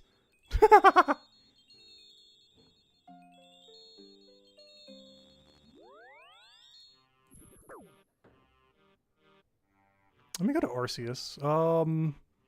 Reminisce, history. No, not history or hearsay. Though I guess I'll check it while we're here. But I want a dark disposition. Really? Alright, fine. We'll go to Inferno. Really? You still don't have it yet? Oh, it's one of the 2 blast furnace locations. Okay, let me go get healed up and go do it. That's something I actually haven't done on this account yet. We've been doing it in Brighter Shores, of course, but I haven't bothered doing it in Old School RuneScape since this account. Mostly because hardcores can actually die here, even though it's really unlikely. It's really good mining XP, if you don't want to go bother tick manipulating. There's almost as high as tick manipulation while giving you a ton of ores. Also, why is that step in a wall? Why are you in a wall? Oh, you know why? The tile was probably made before they renovated Blast Mine. During one of the skilling reworks, either this year or last year, I can't remember which, they end up reworking visually this mine. And they never changed the tile from the previous tile. So it's stuck in a wall. Because ever since they renovated it, they never bothered changing the thing. That's really funny. Okay, this is definitely a solver angle.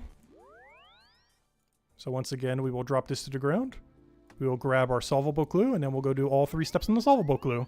And then we'll pick up the one that is not as solvable, and then boom, easy clue. You can also override any wildy steps and everything as well. I do like checking them though, in case it's a 3 easy step, even easier than this. Still have not seen one yet, though. But they're out there somewheres.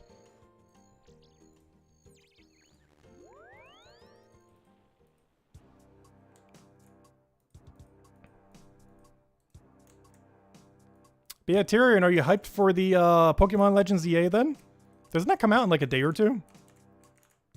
Yeah, that's like right around the corner. Also, why am I using the House Telly? I should have used the amulet slightly quicker.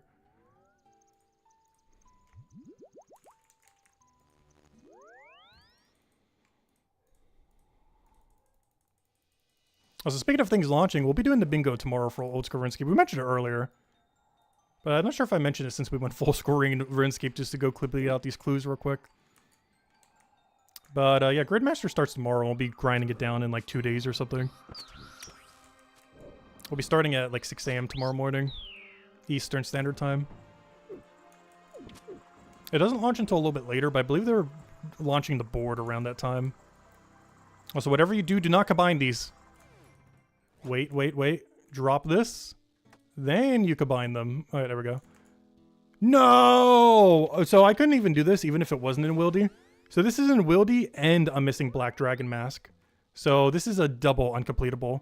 This one is only partially incompletable because I can get Bando's boots and this location is not in Wilderness.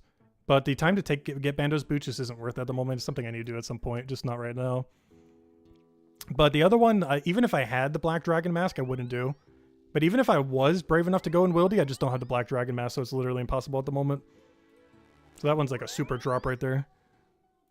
The Dragon Mask is a clue item, so it's like pure RNG if you get it or not.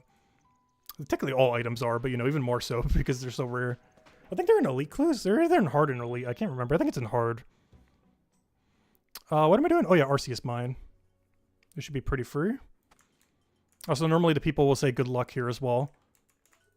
Even though this is the AFK location, I feel like no one's ever AFK here. And whenever anyone sees someone doing a clue, like at least one person will say good luck. We'll find out how AFK they are if no one says it. There's always like that one guy that will say good luck while doing this clue step. Because there's going to be like 10 to 20 main accounts or Iron Man, AFK, and Blood Runes or Soul Runes here at any given time. And we're in the max world, so they're kind of used to people stopping by.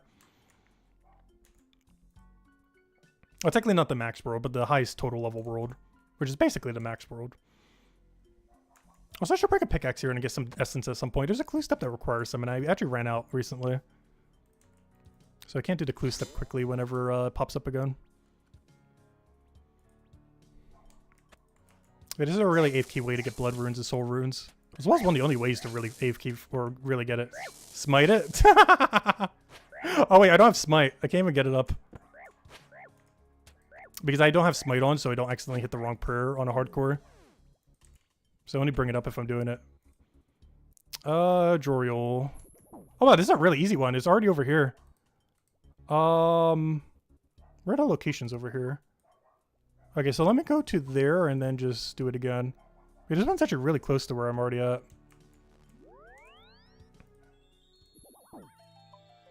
Okay, it's either... Okay, if I just go a little bit east, it should tell me.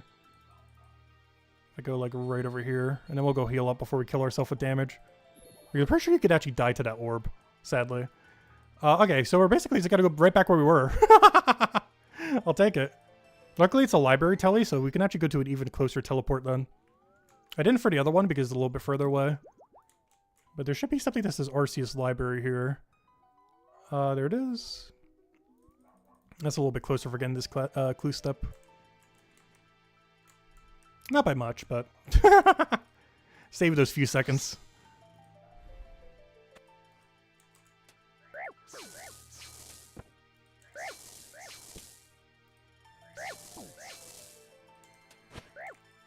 And hopefully we get our second completion here. It looks like at this point we should be able to get 3, hopefully. As long as we don't get too unlucky with the final ones. Speaking of unlucky, don't make me have to tell you. I forget what this guy's max hit is. This says 16, but I could have sworn it's higher than 16. I don't ever really trust the max hit plugin. I like to have it occasionally, but I almost never trust it. So I'm not even sure why I have it downloaded. It's normally right, but it has been wrong before. Normally as a hardcore you check like a billion times before you fight anything anyways though. What's this step? Make a ranging pot. This is kind of annoying because it gets rid of 2 sips of ranging whenever I do this step. Because I just dropped them on the ground rather than keeping in the bank. But honestly, with how many times I've gotten this, I should have just kept it. Because I would have like a stack of like 50 of these things. But I normally just drop them on the ground. Let someone else who wants them pick them up.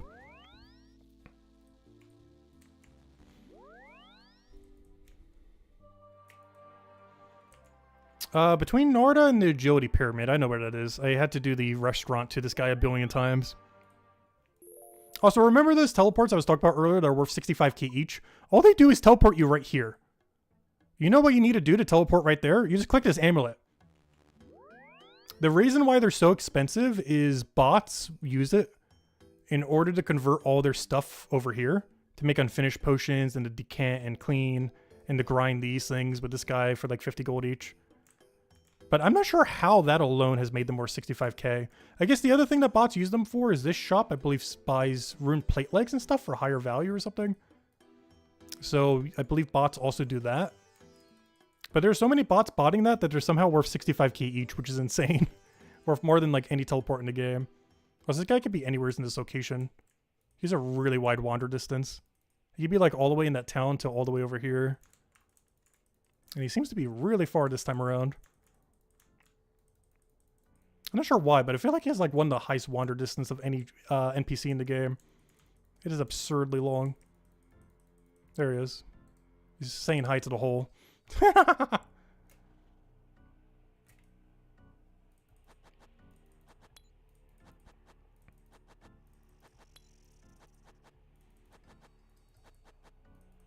Alright, there we go. Easy enough. 2 completions. We had to drop 2 so far, and we were able to complete 2. Hopefully these last 2 we can end up completing then. Alright, let's give it a shot. Otherwise, we gotta go get Bando's boots. No, I'm not gonna farm Bando's boots right now. That would take forever. I could literally go for 10 hours and not get them. Alright, let's go get all the steps we need for this, so the other step will be completed. But honestly, I'm already happy. We were expecting to only get 2 masters, and we literally got 2 master completions, which we would have otherwise needed like 4 or 5 masters for. So to already have 2 completions, that's already enough, even if neither of these complete. But if we can get 1 more completion from completing these 2, that'd be huge. What's sad is, after opening 150 easies, we might actually get more master completions than we do easies. Because I only got 2 clogs from easies. And I believe it's like a 1 in 5 that you get an item from a master. So if we get really lucky, we might actually get more from masters than we did from our easies, which is kind of sad.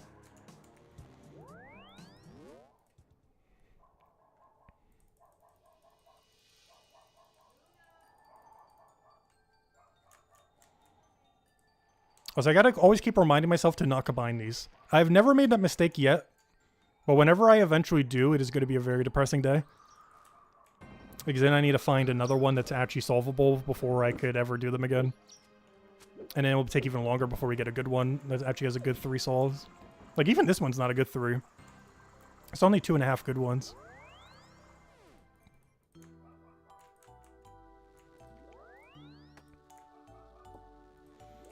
Alright, Sherlock! Come on, Sherlock, give us something easy.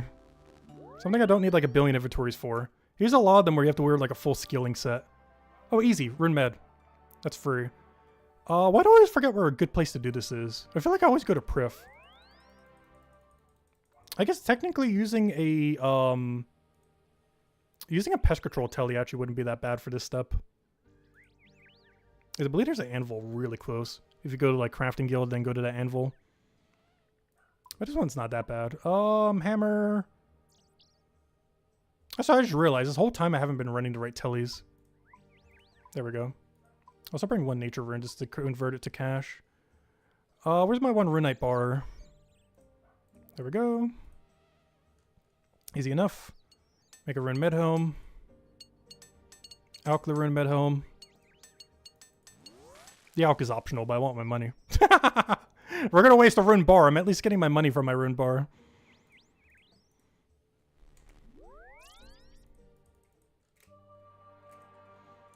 Up and the back-to-back Sherlock. Make an anti-venom potion. Does it have to be 4 dose? Or can it be any? I do have antidotes, right? Oh, or did I convert them already? I should have some. It wants me to use an antidote plus plus. Alright, moment of truth. Does this work for any dosage?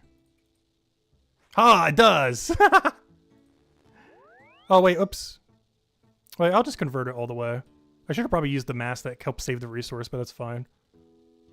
Wait, I can't do that. Oh, we were supposed to Torstal it. Oh, no! Okay, well, that's a waste then. I guess I'm gonna drink it then. I forgot, you're supposed to Torstal first, then do the other step. Wait, then why are all these 1 doses then?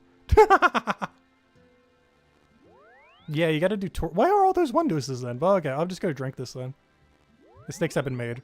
But at least we have poison protection for the rest of these clues, if nothing else. But yeah, that was a slight waste, but it's fine. The clue step is completed. That's all that matters right now. There's also poison protection for the rest of the time for doing this. Follow. Okay, follow we can lose. There are several follow steps that are dead ends for us. Mostly lava dragon bones, which if I'm ever brave enough to go into the wilderness for 2 minutes would be really free to go get. And the other one is the same step as the Bando's boots. I'm missing the armadillo helm. Except that would be even more annoying because armadillo is so annoying to kill. Though I never tried it since the halberd method. So it might not be that bad these days since you can just noxious halberd it.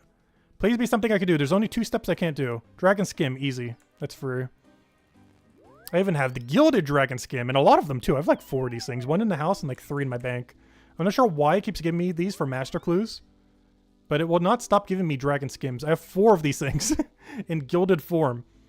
Because it won't stop giving them to me for some reason. Watch, we're going to get another one from the 2 or 3 masters we're about to go open.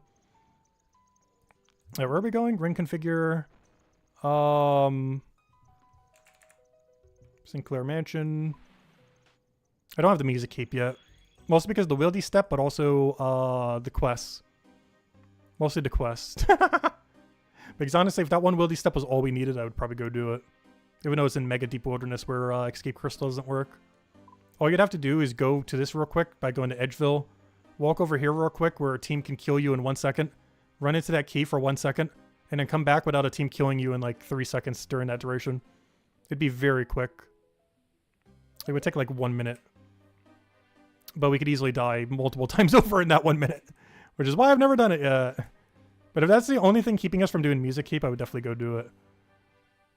But there's a lot more than just that keeping us from doing it at the moment. Alright, Water Obelisk. This is still in the middle of nowhere, isn't it? Yeah, this is a Taverly Telly. They haven't really added a better way to get here other than, I guess, the Cerberus Telly, but they're kind of hard to get a lot of.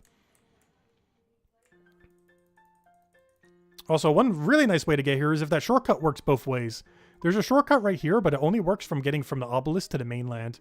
You can't go from the mainland to the obelisk. I wish they would change that at some point, or make it like an absurd agility level, like 98 or something. But the fact that you can't do it the other way around is so annoying. It would also make getting fire orbs a lot easier. If you could do it both ways.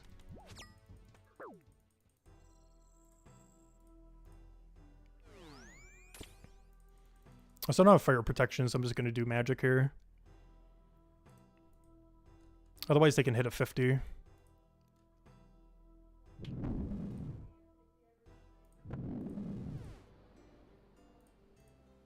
Alright, we do that, we do that. We throw that down. And we poke him a couple times. And we should just be able to dig right there. I was having kind of good drop on the cabbage guy. He can actually drop a couple things that aren't horrible. But he also has troll drops of just all cabbage. Like a 13 cabbage drop or something. Just a useless amount of coins. Sherlock again, that's fine. Everything on Sherlock's completable. Some are more annoying than others, but they're all completable. Ups, remember earlier when I said I needed Dark Essence for a step, but I ran out of them? I found it! And I don't have any bank, so I can't do this quickly. So I'm gonna have to do the long route here. Gonna have to say hi to the Essence people again. Alright, I'm only gonna be able to grab 2, which is unfortunate with this inventory. You know what? I'm gonna get rid of my inventory real quick. And just go for a really, really big one here. Just so I can go restock real quick. I need my crystal pickaxe. Which I'm not sure if it actually works any better on this, but let's hope it does. I need, I can wield that. I also need, I guess, my book to get over there. Book of the Dead. I could just use Home Telly to get there. What else do I need? Because I only want to break down 1. Because it wasn't the task to make a... Let me double check what the task was. Master... It was just to make blood runes, right? Bind blood rune at the blood altar. Actually, let me bring it with me, otherwise I'm going to have to go all the way over. There's currently not an equipable chisel, so that'll be -1 slot. And then I just go do them like this, and we should be fine. I'll change to the RC spellbook so I can get over there quickly. Change to Arceus. Refill everything. But yeah, let me go restock. Because we were just mentioning we ran out earlier, and now would be the exact time to go do it. Because this is the exact reason why you want to have them pre-banked. Otherwise you have to go and mine them, and then go over there and do a bunch of other stuff. But if we already have them pre-banked, we're good to go. Back to standard spellbook. And now let's go mine them real quick. I don't think 26 takes that long to go mine. Fingers crossed. It is somewhat an AFK activity, so it might take a few minutes. But it's better than having to go do this like every single time. Just have like 25 of them banked so we don't have to do this every time. That will last us for a very long time. Because the only reason we need them in the bank is for this, and for one step where you have to create a bearer's teleport, I believe. Both of them require you to have one of these block essence things. I believe they're both a master step. It's either master and elite or both master, I don't remember. But they slowly whittle down how many essences you have in your bank. Yeah, this doesn't take that long. A little bit longer than instant, unfortunately, but it's not that long. Oh, nice. The diary makes it so we can get multiple as well. I forgot about that. I think it's like a 10 or 25% chance you get a double. It's probably 10%. But let's get these real quick, and then we'll be stocked up for like a month. Because you only need these for master clue steps. And I guess technically for making essence, but that's not what we're going to be using them for.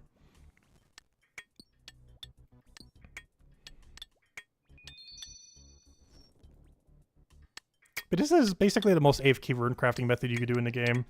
You just click on one of these until it depletes, then you go click on the other one. And then you like one click over here, walk up, then one click over there, essence them, then one click all the way over there and make your blood runes. The soul rune one is a little bit less AFK. Actually, soul runes have been up a lot recently, so a lot of people might be doing it for soul runes. It's used for the best staff in the game. The shadow. So people tend to go through a lot of them. I don't have it yet, so I don't really have as much of a need for a lot of soul runes. I think I have like 50k banked or something. Whereas I have like 350k bloods because there's so much more AFK. I also have like 2 copies of the pet, so I don't really need more. We have 2 copies of the rune crafting pet, as well as the mining pet. I guess technically the chompy pet too, but that doesn't count. Also, speaking of that, we're doing masters right now. Here's everything I was talking about earlier in like the super valuable area. But the main ones that are worth, like, literal thousands of actual money is 3rd age pickaxe, 3rd age axe, and basically any druidic item other than... I think just these 2, actually. We have 3rd age pickaxe, axe, druidic bottom, and druidic top. They're only in master clues, and I guess technically elites if you get a mimic. And they're basically the rarest items in the entire game. Like, they're closest thing the game has to a discontinued item. Just because they're so absurdly rare. If you did master clues for 10 hours a day for 3 years, you might not have a single one of them. It is legitimately possible you have 0 of all 6 of those. After 10 years a day for 3 years, it is that rare. But hey, maybe we'll get them within 3 caskets. Who knows? Alright, let me go venerate these. I need to chisel exactly 1 and not more than 1. Because I want to keep the rest of these for later. When you go to this altar, it'll basically condense all of them. Normally what you would do is condense all these down to shards. Then you would go mine another set of them, and then you would go to the altar. But we only want to keep the dark essence for clue steps. So I'm just going to do one of them, which solves this clue step right now. And then we go and save all 25 of these other ones for later. So whenever we get to step again, I don't need to do the very long mining process that we just did. I can simply just grab this from the bank, chisel it down once, go to this altar, and then we're good to go. Or it skips the whole mining process. So we'll be able to do that 25 more times later. There's also another step where you have to go make a bearer's thing, which all you do is teleport here, then you walk over here, and then you just make it real quick, if you already had the essence. Otherwise, you have to do the whole mining process we just did again. But that's why you bank them. Alright, there we go. Easy as that. And now we have 25 for later. Up, and another master clue completion. Okay, I only have 1 left. The chance we complete this is so unlikely. But I'm not just going to leave it on the ground, so let's go try to solve it. This is probably not going to be solvable. But just in case we get really good RNG, I am going to try. I'm already so happy with 3, though. Wait. Before I try solving this, let me go get one easy real quick. I could try to do a double master. Wait. Hold. Wait, we can get a little bit of assistance. Hold up. I just need to get one easy clue real quick. I'm not going to bother putting on the robes and everything. Let me grab these. Boom, boom, boom. Are those steps? Oh, good. This was a dead step anyways for the elite. I could even do that one. Okay, let me just go get a quick easy clue from what we were doing earlier. Let me get all the gear we were already running. And then let's go and get a double master so that we can actually complete the one master. Because just sending one, we probably won't be able to complete it. Well, with a double, we have a pretty good chance. Hey, what item am I missing? Oh, the legs. Is that everything then? And then I just need to go grab a single easy clue real quick. Alright, to the easy clues. Which is basically exactly what we were doing earlier. Just going to Civic Fortis and just doing that. Except we're only going to go for one. Because I'm not trying to get a bunch of them like the 115 we got earlier. I just need one singular clue. Oh good, he's in the perfect timing as well. Come on, quick easy, come on. We're showing easy right there. Don't be keys, just be an easy clue. Come on, come on. Oh, so we're not getting double loot since we're not wearing the robes right now. That's fine. Actually, there's a benefit to that. I'm just not going to take this then. We should be able to get it before we reach max stack. As long as we don't get really unlucky. With that being said, we could easily get really unlucky. There's a 1 in 65, I believe. Or 1 in 85, whatever it was. Come on, drop me the clue. I just need one. So we can go do this master clue.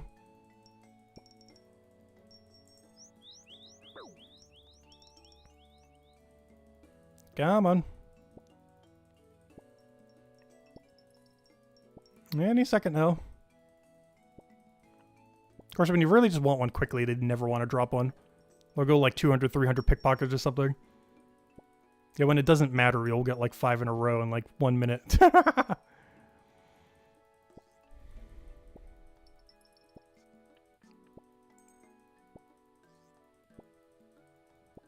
Please, just drop the clue.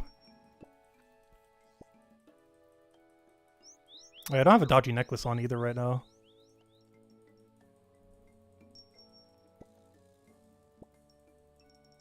We've been here so long, we're about to get a second wave of the thieving guy. There we go. Hey, come on, you drop the clue now. Maybe I've just been thieving the wrong one. Let me go try doing this guy. Oh, come on. Ugh. Because I'm getting sore from sitting for so long. I haven't been sitting that long. I might already sore. It's going to be a problem tomorrow when we're streaming for like 22 hours straight. Gonna have to stretch like every few hours. Get the exercise in. Please, drop the clue already. I just need one easy so I can go to this master.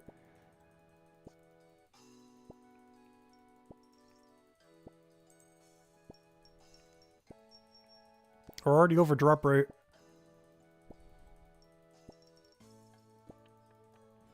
At this rate, I'm going to reach max stack before I get this thing. You need 140 to reach max stack. We might actually reach it before we get this thing.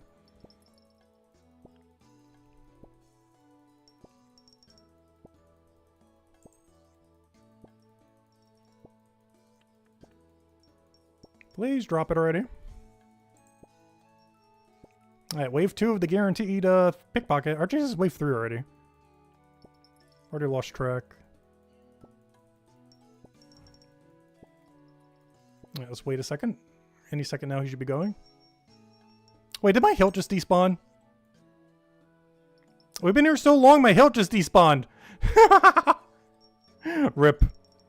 You can get infinite of those for free, so it's not that big a deal. But that doesn't mean I need to go out of my way to go get another one real quick. Because I forgot if I have more banked. I really should if I don't, though. Yeah, we have officially hit a max stack. We're about to in 10 more. Come on. 9, 8, 7. I'm behind by 1. 5, 4, 3, 2, 1. Absurdly unlucky.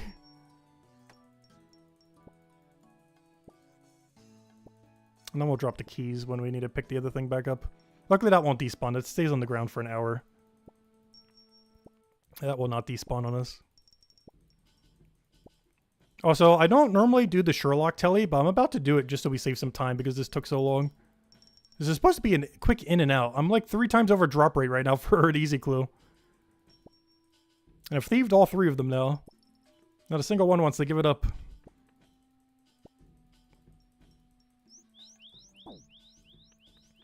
We're about to get to our 4th pickpocketing guaranteed session. It's taking so long. Normally you can get like 1 between every single one. Yeah, that is very bad RNG. It's always when you just need 1. This always happens. Their drop rate goes from like 1 in 65 or 1 in 85, whatever it is, to like 1 in 500 when you only need 1. Like every time. They just never want to give it up.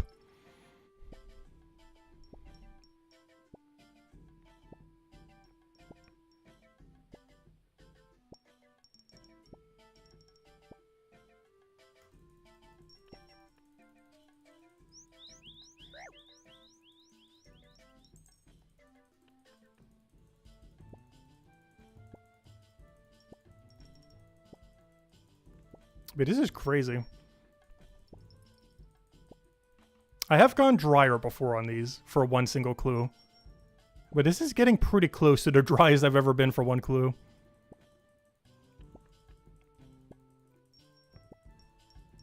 This is supposed to be like a quick in and out, like 1 or 2 minutes.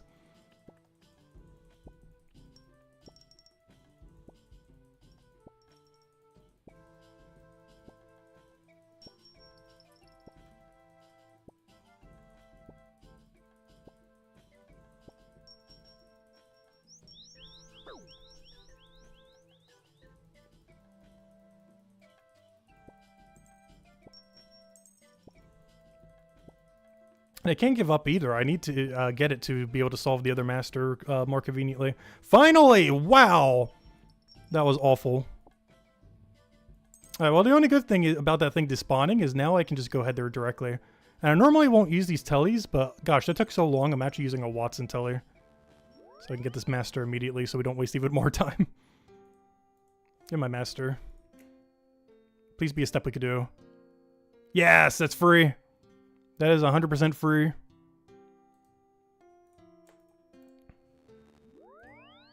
Alright, let's go solve these now. Hopefully now that we have 2 on the ground, we should be able to solve 1 of them. Oh good, I have some spear hilts, so I don't need to go get one at the moment. That's good. Perfect. Okay, let me go solve this real quick. Grab these 3. Use it to solve the one we just got. And now hopefully that we have 2 masters on the ground. Also, the whole reason why we want to have one of them beforehand is basically how clues work is if they are opened up, specifically if they're already opened, and you have them all on the ground, they will work as a single collective. So any steps on one counts as a step on all of them. If you get a new one, it sets you all the way back to 0. But as long as you have a collective on the ground and or in your inventory or bank already opened, they will keep counting up together. As long as you don't find a new one of that exact scroll. In which case it will reset back to 0. So since we're dropping multiple on the ground, they're all counting up at the same time. So we can use the clue steps from one to work on the clue steps of the other. It's also kind of what we're doing with this. Since they work as a collective, I can use this master clue that has a really easy step to go do the same clue type of that exact same step. So the ones that tell us to go to wilderness or to do something annoying or to do something really time consuming, we can just do a really free one like this. But that's basically what we're doing with doing the whole master shuffle thing and dropping them all on the ground and getting X amount on the ground. It's mostly just a guarantee that we can actually get solves.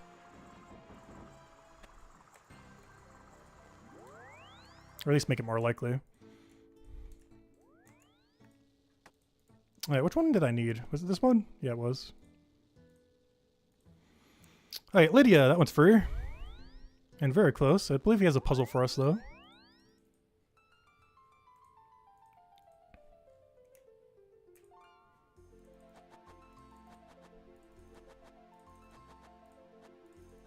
Oh, so these things would take forever if I didn't have the puzzle solver. I'm pretty sure this would legitimately take me like 30 minutes to an hour to solve that without the tips. No! This is why you go 2 of them. We got Wilderness Resource Area. It is single combat. That's not worth it. It's so not worth it. I wouldn't even be tempted if this one gets the final step. It's just too dangerous to bother running. Arceus Church Trio. Oh, so speaking of too dangerous, let me actually pot up for this. This one can actually kill you. It's not going to, but it can. Oh, where am I going for this? Arceus Church. They have a church? Since when does Arceus have a church? Okay, apparently over there. I think I've only ever gotten this Master Clue step once. You normally only go here to get the Soul Bearer thing. There's like a mini quest that comes here for some reason. There's some guy that drops some lore on you here. I actually completely forgot how to even get here. Do you go over here? I guess so. And you go down here. It was back in the early days of Koren's design where they did not do any design at all. Oh, I forgot to protect. I forgot to protect.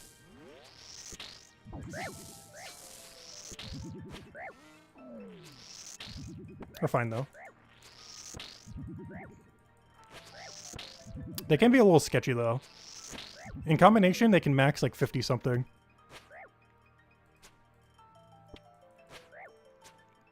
And if you're not overhealed, they could technically kill you in like 3 seconds. If they somehow hit every hit and you weren't protecting. Eastern shore of Crash Island. I can go there from any... Oh, I should have grabbed Deference. It's fine though. I should be able to get there from Amir's Arena and then Glider. Because I believe after... Oh wait, can you not go there directly? I might have to go to the what's-his-name stronghold. Can you glider to Crash?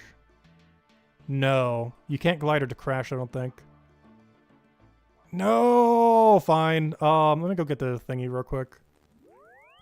I think you have to do it through the multi-step thing. Oh, I need a seed pod.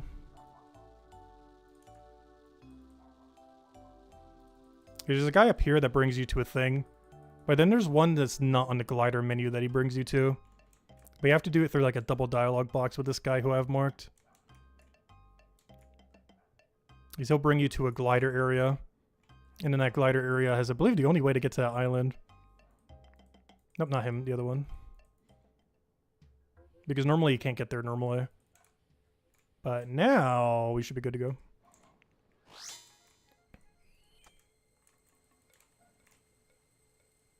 That boat might also take you there from the other side of the island. Where's my spade? Also, luckily our overheal HP coming through. Might actually need it with how high he's hitting.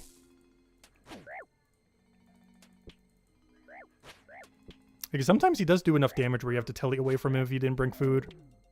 Oh, I still have food from the other mage, so I guess we would have been fine. Joriel, please be a step we could do. Please be a step we could do. Oh no, I still see wilderness in there. That's not a good sign. Once it says no, 0 wilderness, or doesn't even show wildy there, we're fine. Oh no, it still has 11 wildy. Panic. Panic. Panic. Panic. 5 wildy. Panic. Panic's not over yet. Okay, 0 wildy. We're safe, we're safe, we're safe. Alright, we're fine. 0 wildy step. Northeast of the house, west of Varrock. Let me just go to Varrock. You can also do cooking telly.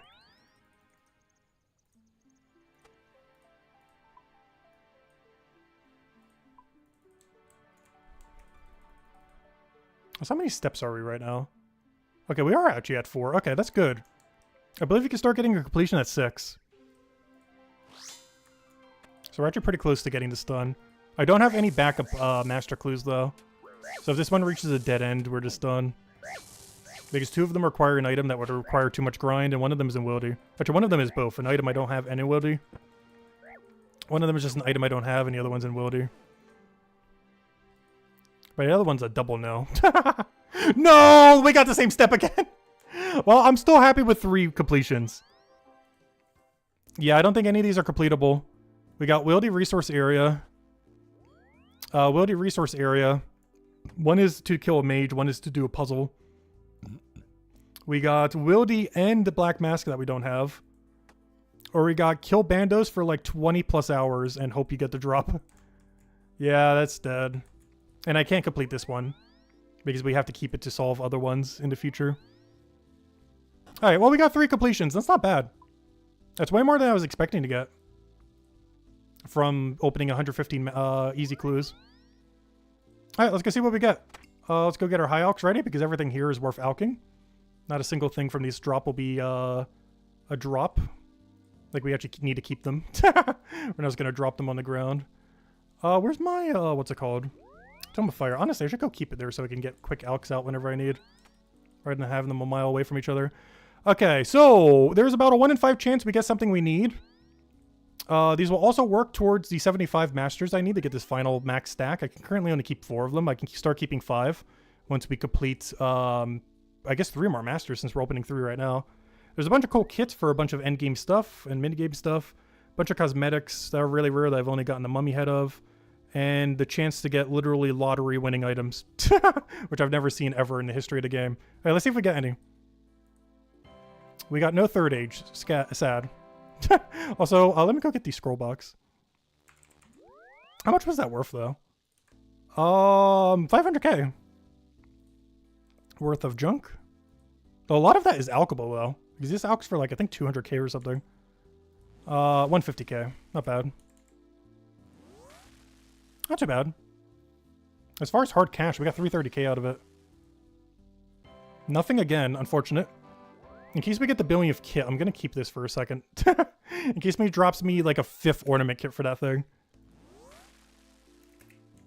But yeah, cash stack. Honestly, we made almost a mil from these. That's not bad. Even if we get nothing else. Though, ideally, you know, Gilded or Third Age would be cool. Or literally anything we don't have. I'll take literally anything. Even if it's a common one.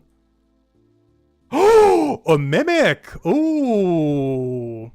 So, I think there's a 1 in 5 chance for Masters that it will become a Mimic. Which will give you even more chance of getting Third Age. And a bunch of other extra drops. But yeah, we're 100% doing that. Alright, let's go do the Mimic real quick. And this I will also use a Sherlock for just to get to a little bit quicker. Alright, how do I want to kill this? Let's grab Inferno Cape. Let's basically just grab Max Melee. Actually, let me do it over here. I really need to go fix this tab at some point. Burning Claws. Where are you? Burning Claw, Burning Claw, Burning Claw. I really need to reorganize this eventually. It is an absolute mess. Where on earth is my Burning Claw? I'll take that while we're here. Burning Claw? I'm about to just search for it at this point. Where is it hiding? There it is. I think I just wear some tank armor to go with it, just so it doesn't hit as hard so I can pray magic. I guess we'll go for a little bit of extra prayer, not like it's really that needed. We'll wear some basic tank gear. Anything else? Boom, boom, boom. I could just pre-pot the combat. We're not really gonna need that much food. Like, that's already more than enough for everything. Alright, that's max HP. I don't really need to overheal. I think that's overkilling just a little bit. Even what we have now is like mega overkill. I guess bring the prey thing. Not really that needed. The battle's gonna be short enough where it's not gonna matter. We're doing all this prep. The battle's gonna take like 10 seconds, by the way. The battle is very quick. I just want to make sure we don't have to lose. I forget what he even uses, but I'm just gonna pray magic since we're so tanky to everything anyways. Oh yeah, escape crystal so we don't die. That might be useful. Thank you, escape crystal reminder on the side. Okay, I think that's everything now. Teleport to Sherlock or Watson, I mean. Alright, let's go kill this Mimic and go get Third Age. Oh, he got the Burning Claws too. He's ready. He's so ready. Oh no, he's not doing the Mimic. He's just turning in some Masters. Alright, let's go kill this thing real quick.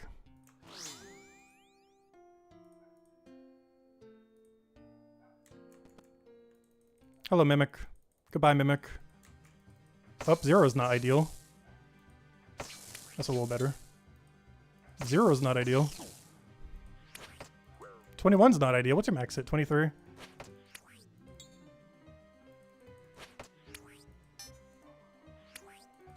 Alright, maybe I should be doing melee. Gosh. I thought I'd be tanky enough, but apparently not.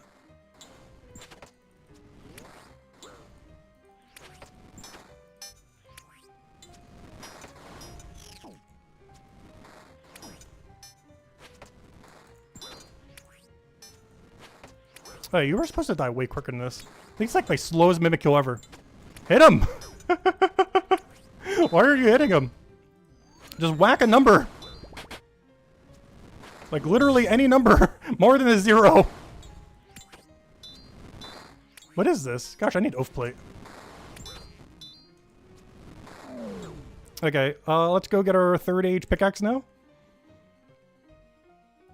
So this gives you a really high chance for 3rd age. And by high, I mean it would still take like hundreds of these to get one. But it's higher than normal. And we got nothing! Well, we did get extra loot. The first roll is the extra one you get from the Mimic. So he gave us an extra 500 blood runes. That actually says it right there. But that could have been 3rd age. But instead it gave us 500 bloods, which is still nice. It's more than nothing. Oh, I forgot to bring a telly out of here, didn't I?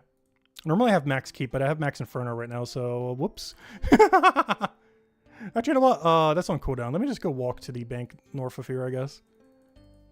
But yeah, at least we made like 1 mil in Alex. This is another like 400k right here. Some purple sweets, decent amount of bloods. But no unique, unfortunately. But we're 3 masters away from the clue casket thing. You need 75 for this, and we're currently at 72. So if we just scrap together 3 more completions at some point, we're good to go. But anyways, guys, I guess we're ending it there for now. We did everything we wanted to go do for Brighter Shores and RuneScape for now. When you next see us, we'll be doing the Bingo League, which I guess we already have set up somewhat here. But yeah, Gridmasters tomorrow. It's starting around, I believe, 7 a.m. Eastern Standard Time. We will be doing it for... we'll be rushing it down. I don't plan to be like world's first or third, which has like some extra reward or anything like that, but I do want to try to complete it within a few days.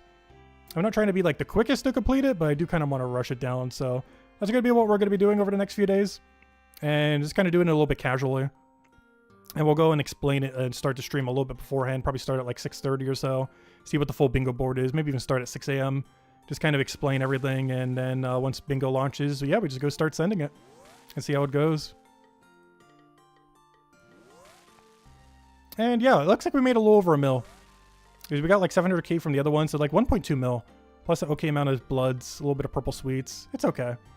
Nothing amazing though. But yeah, we'll be back tomorrow around 6 a.m. Eastern Standard Time for Gridmaster and go from there. Hope you all have a wonderful week, and I'll catch you guys later. Goodbye, everyone, and thanks for watching.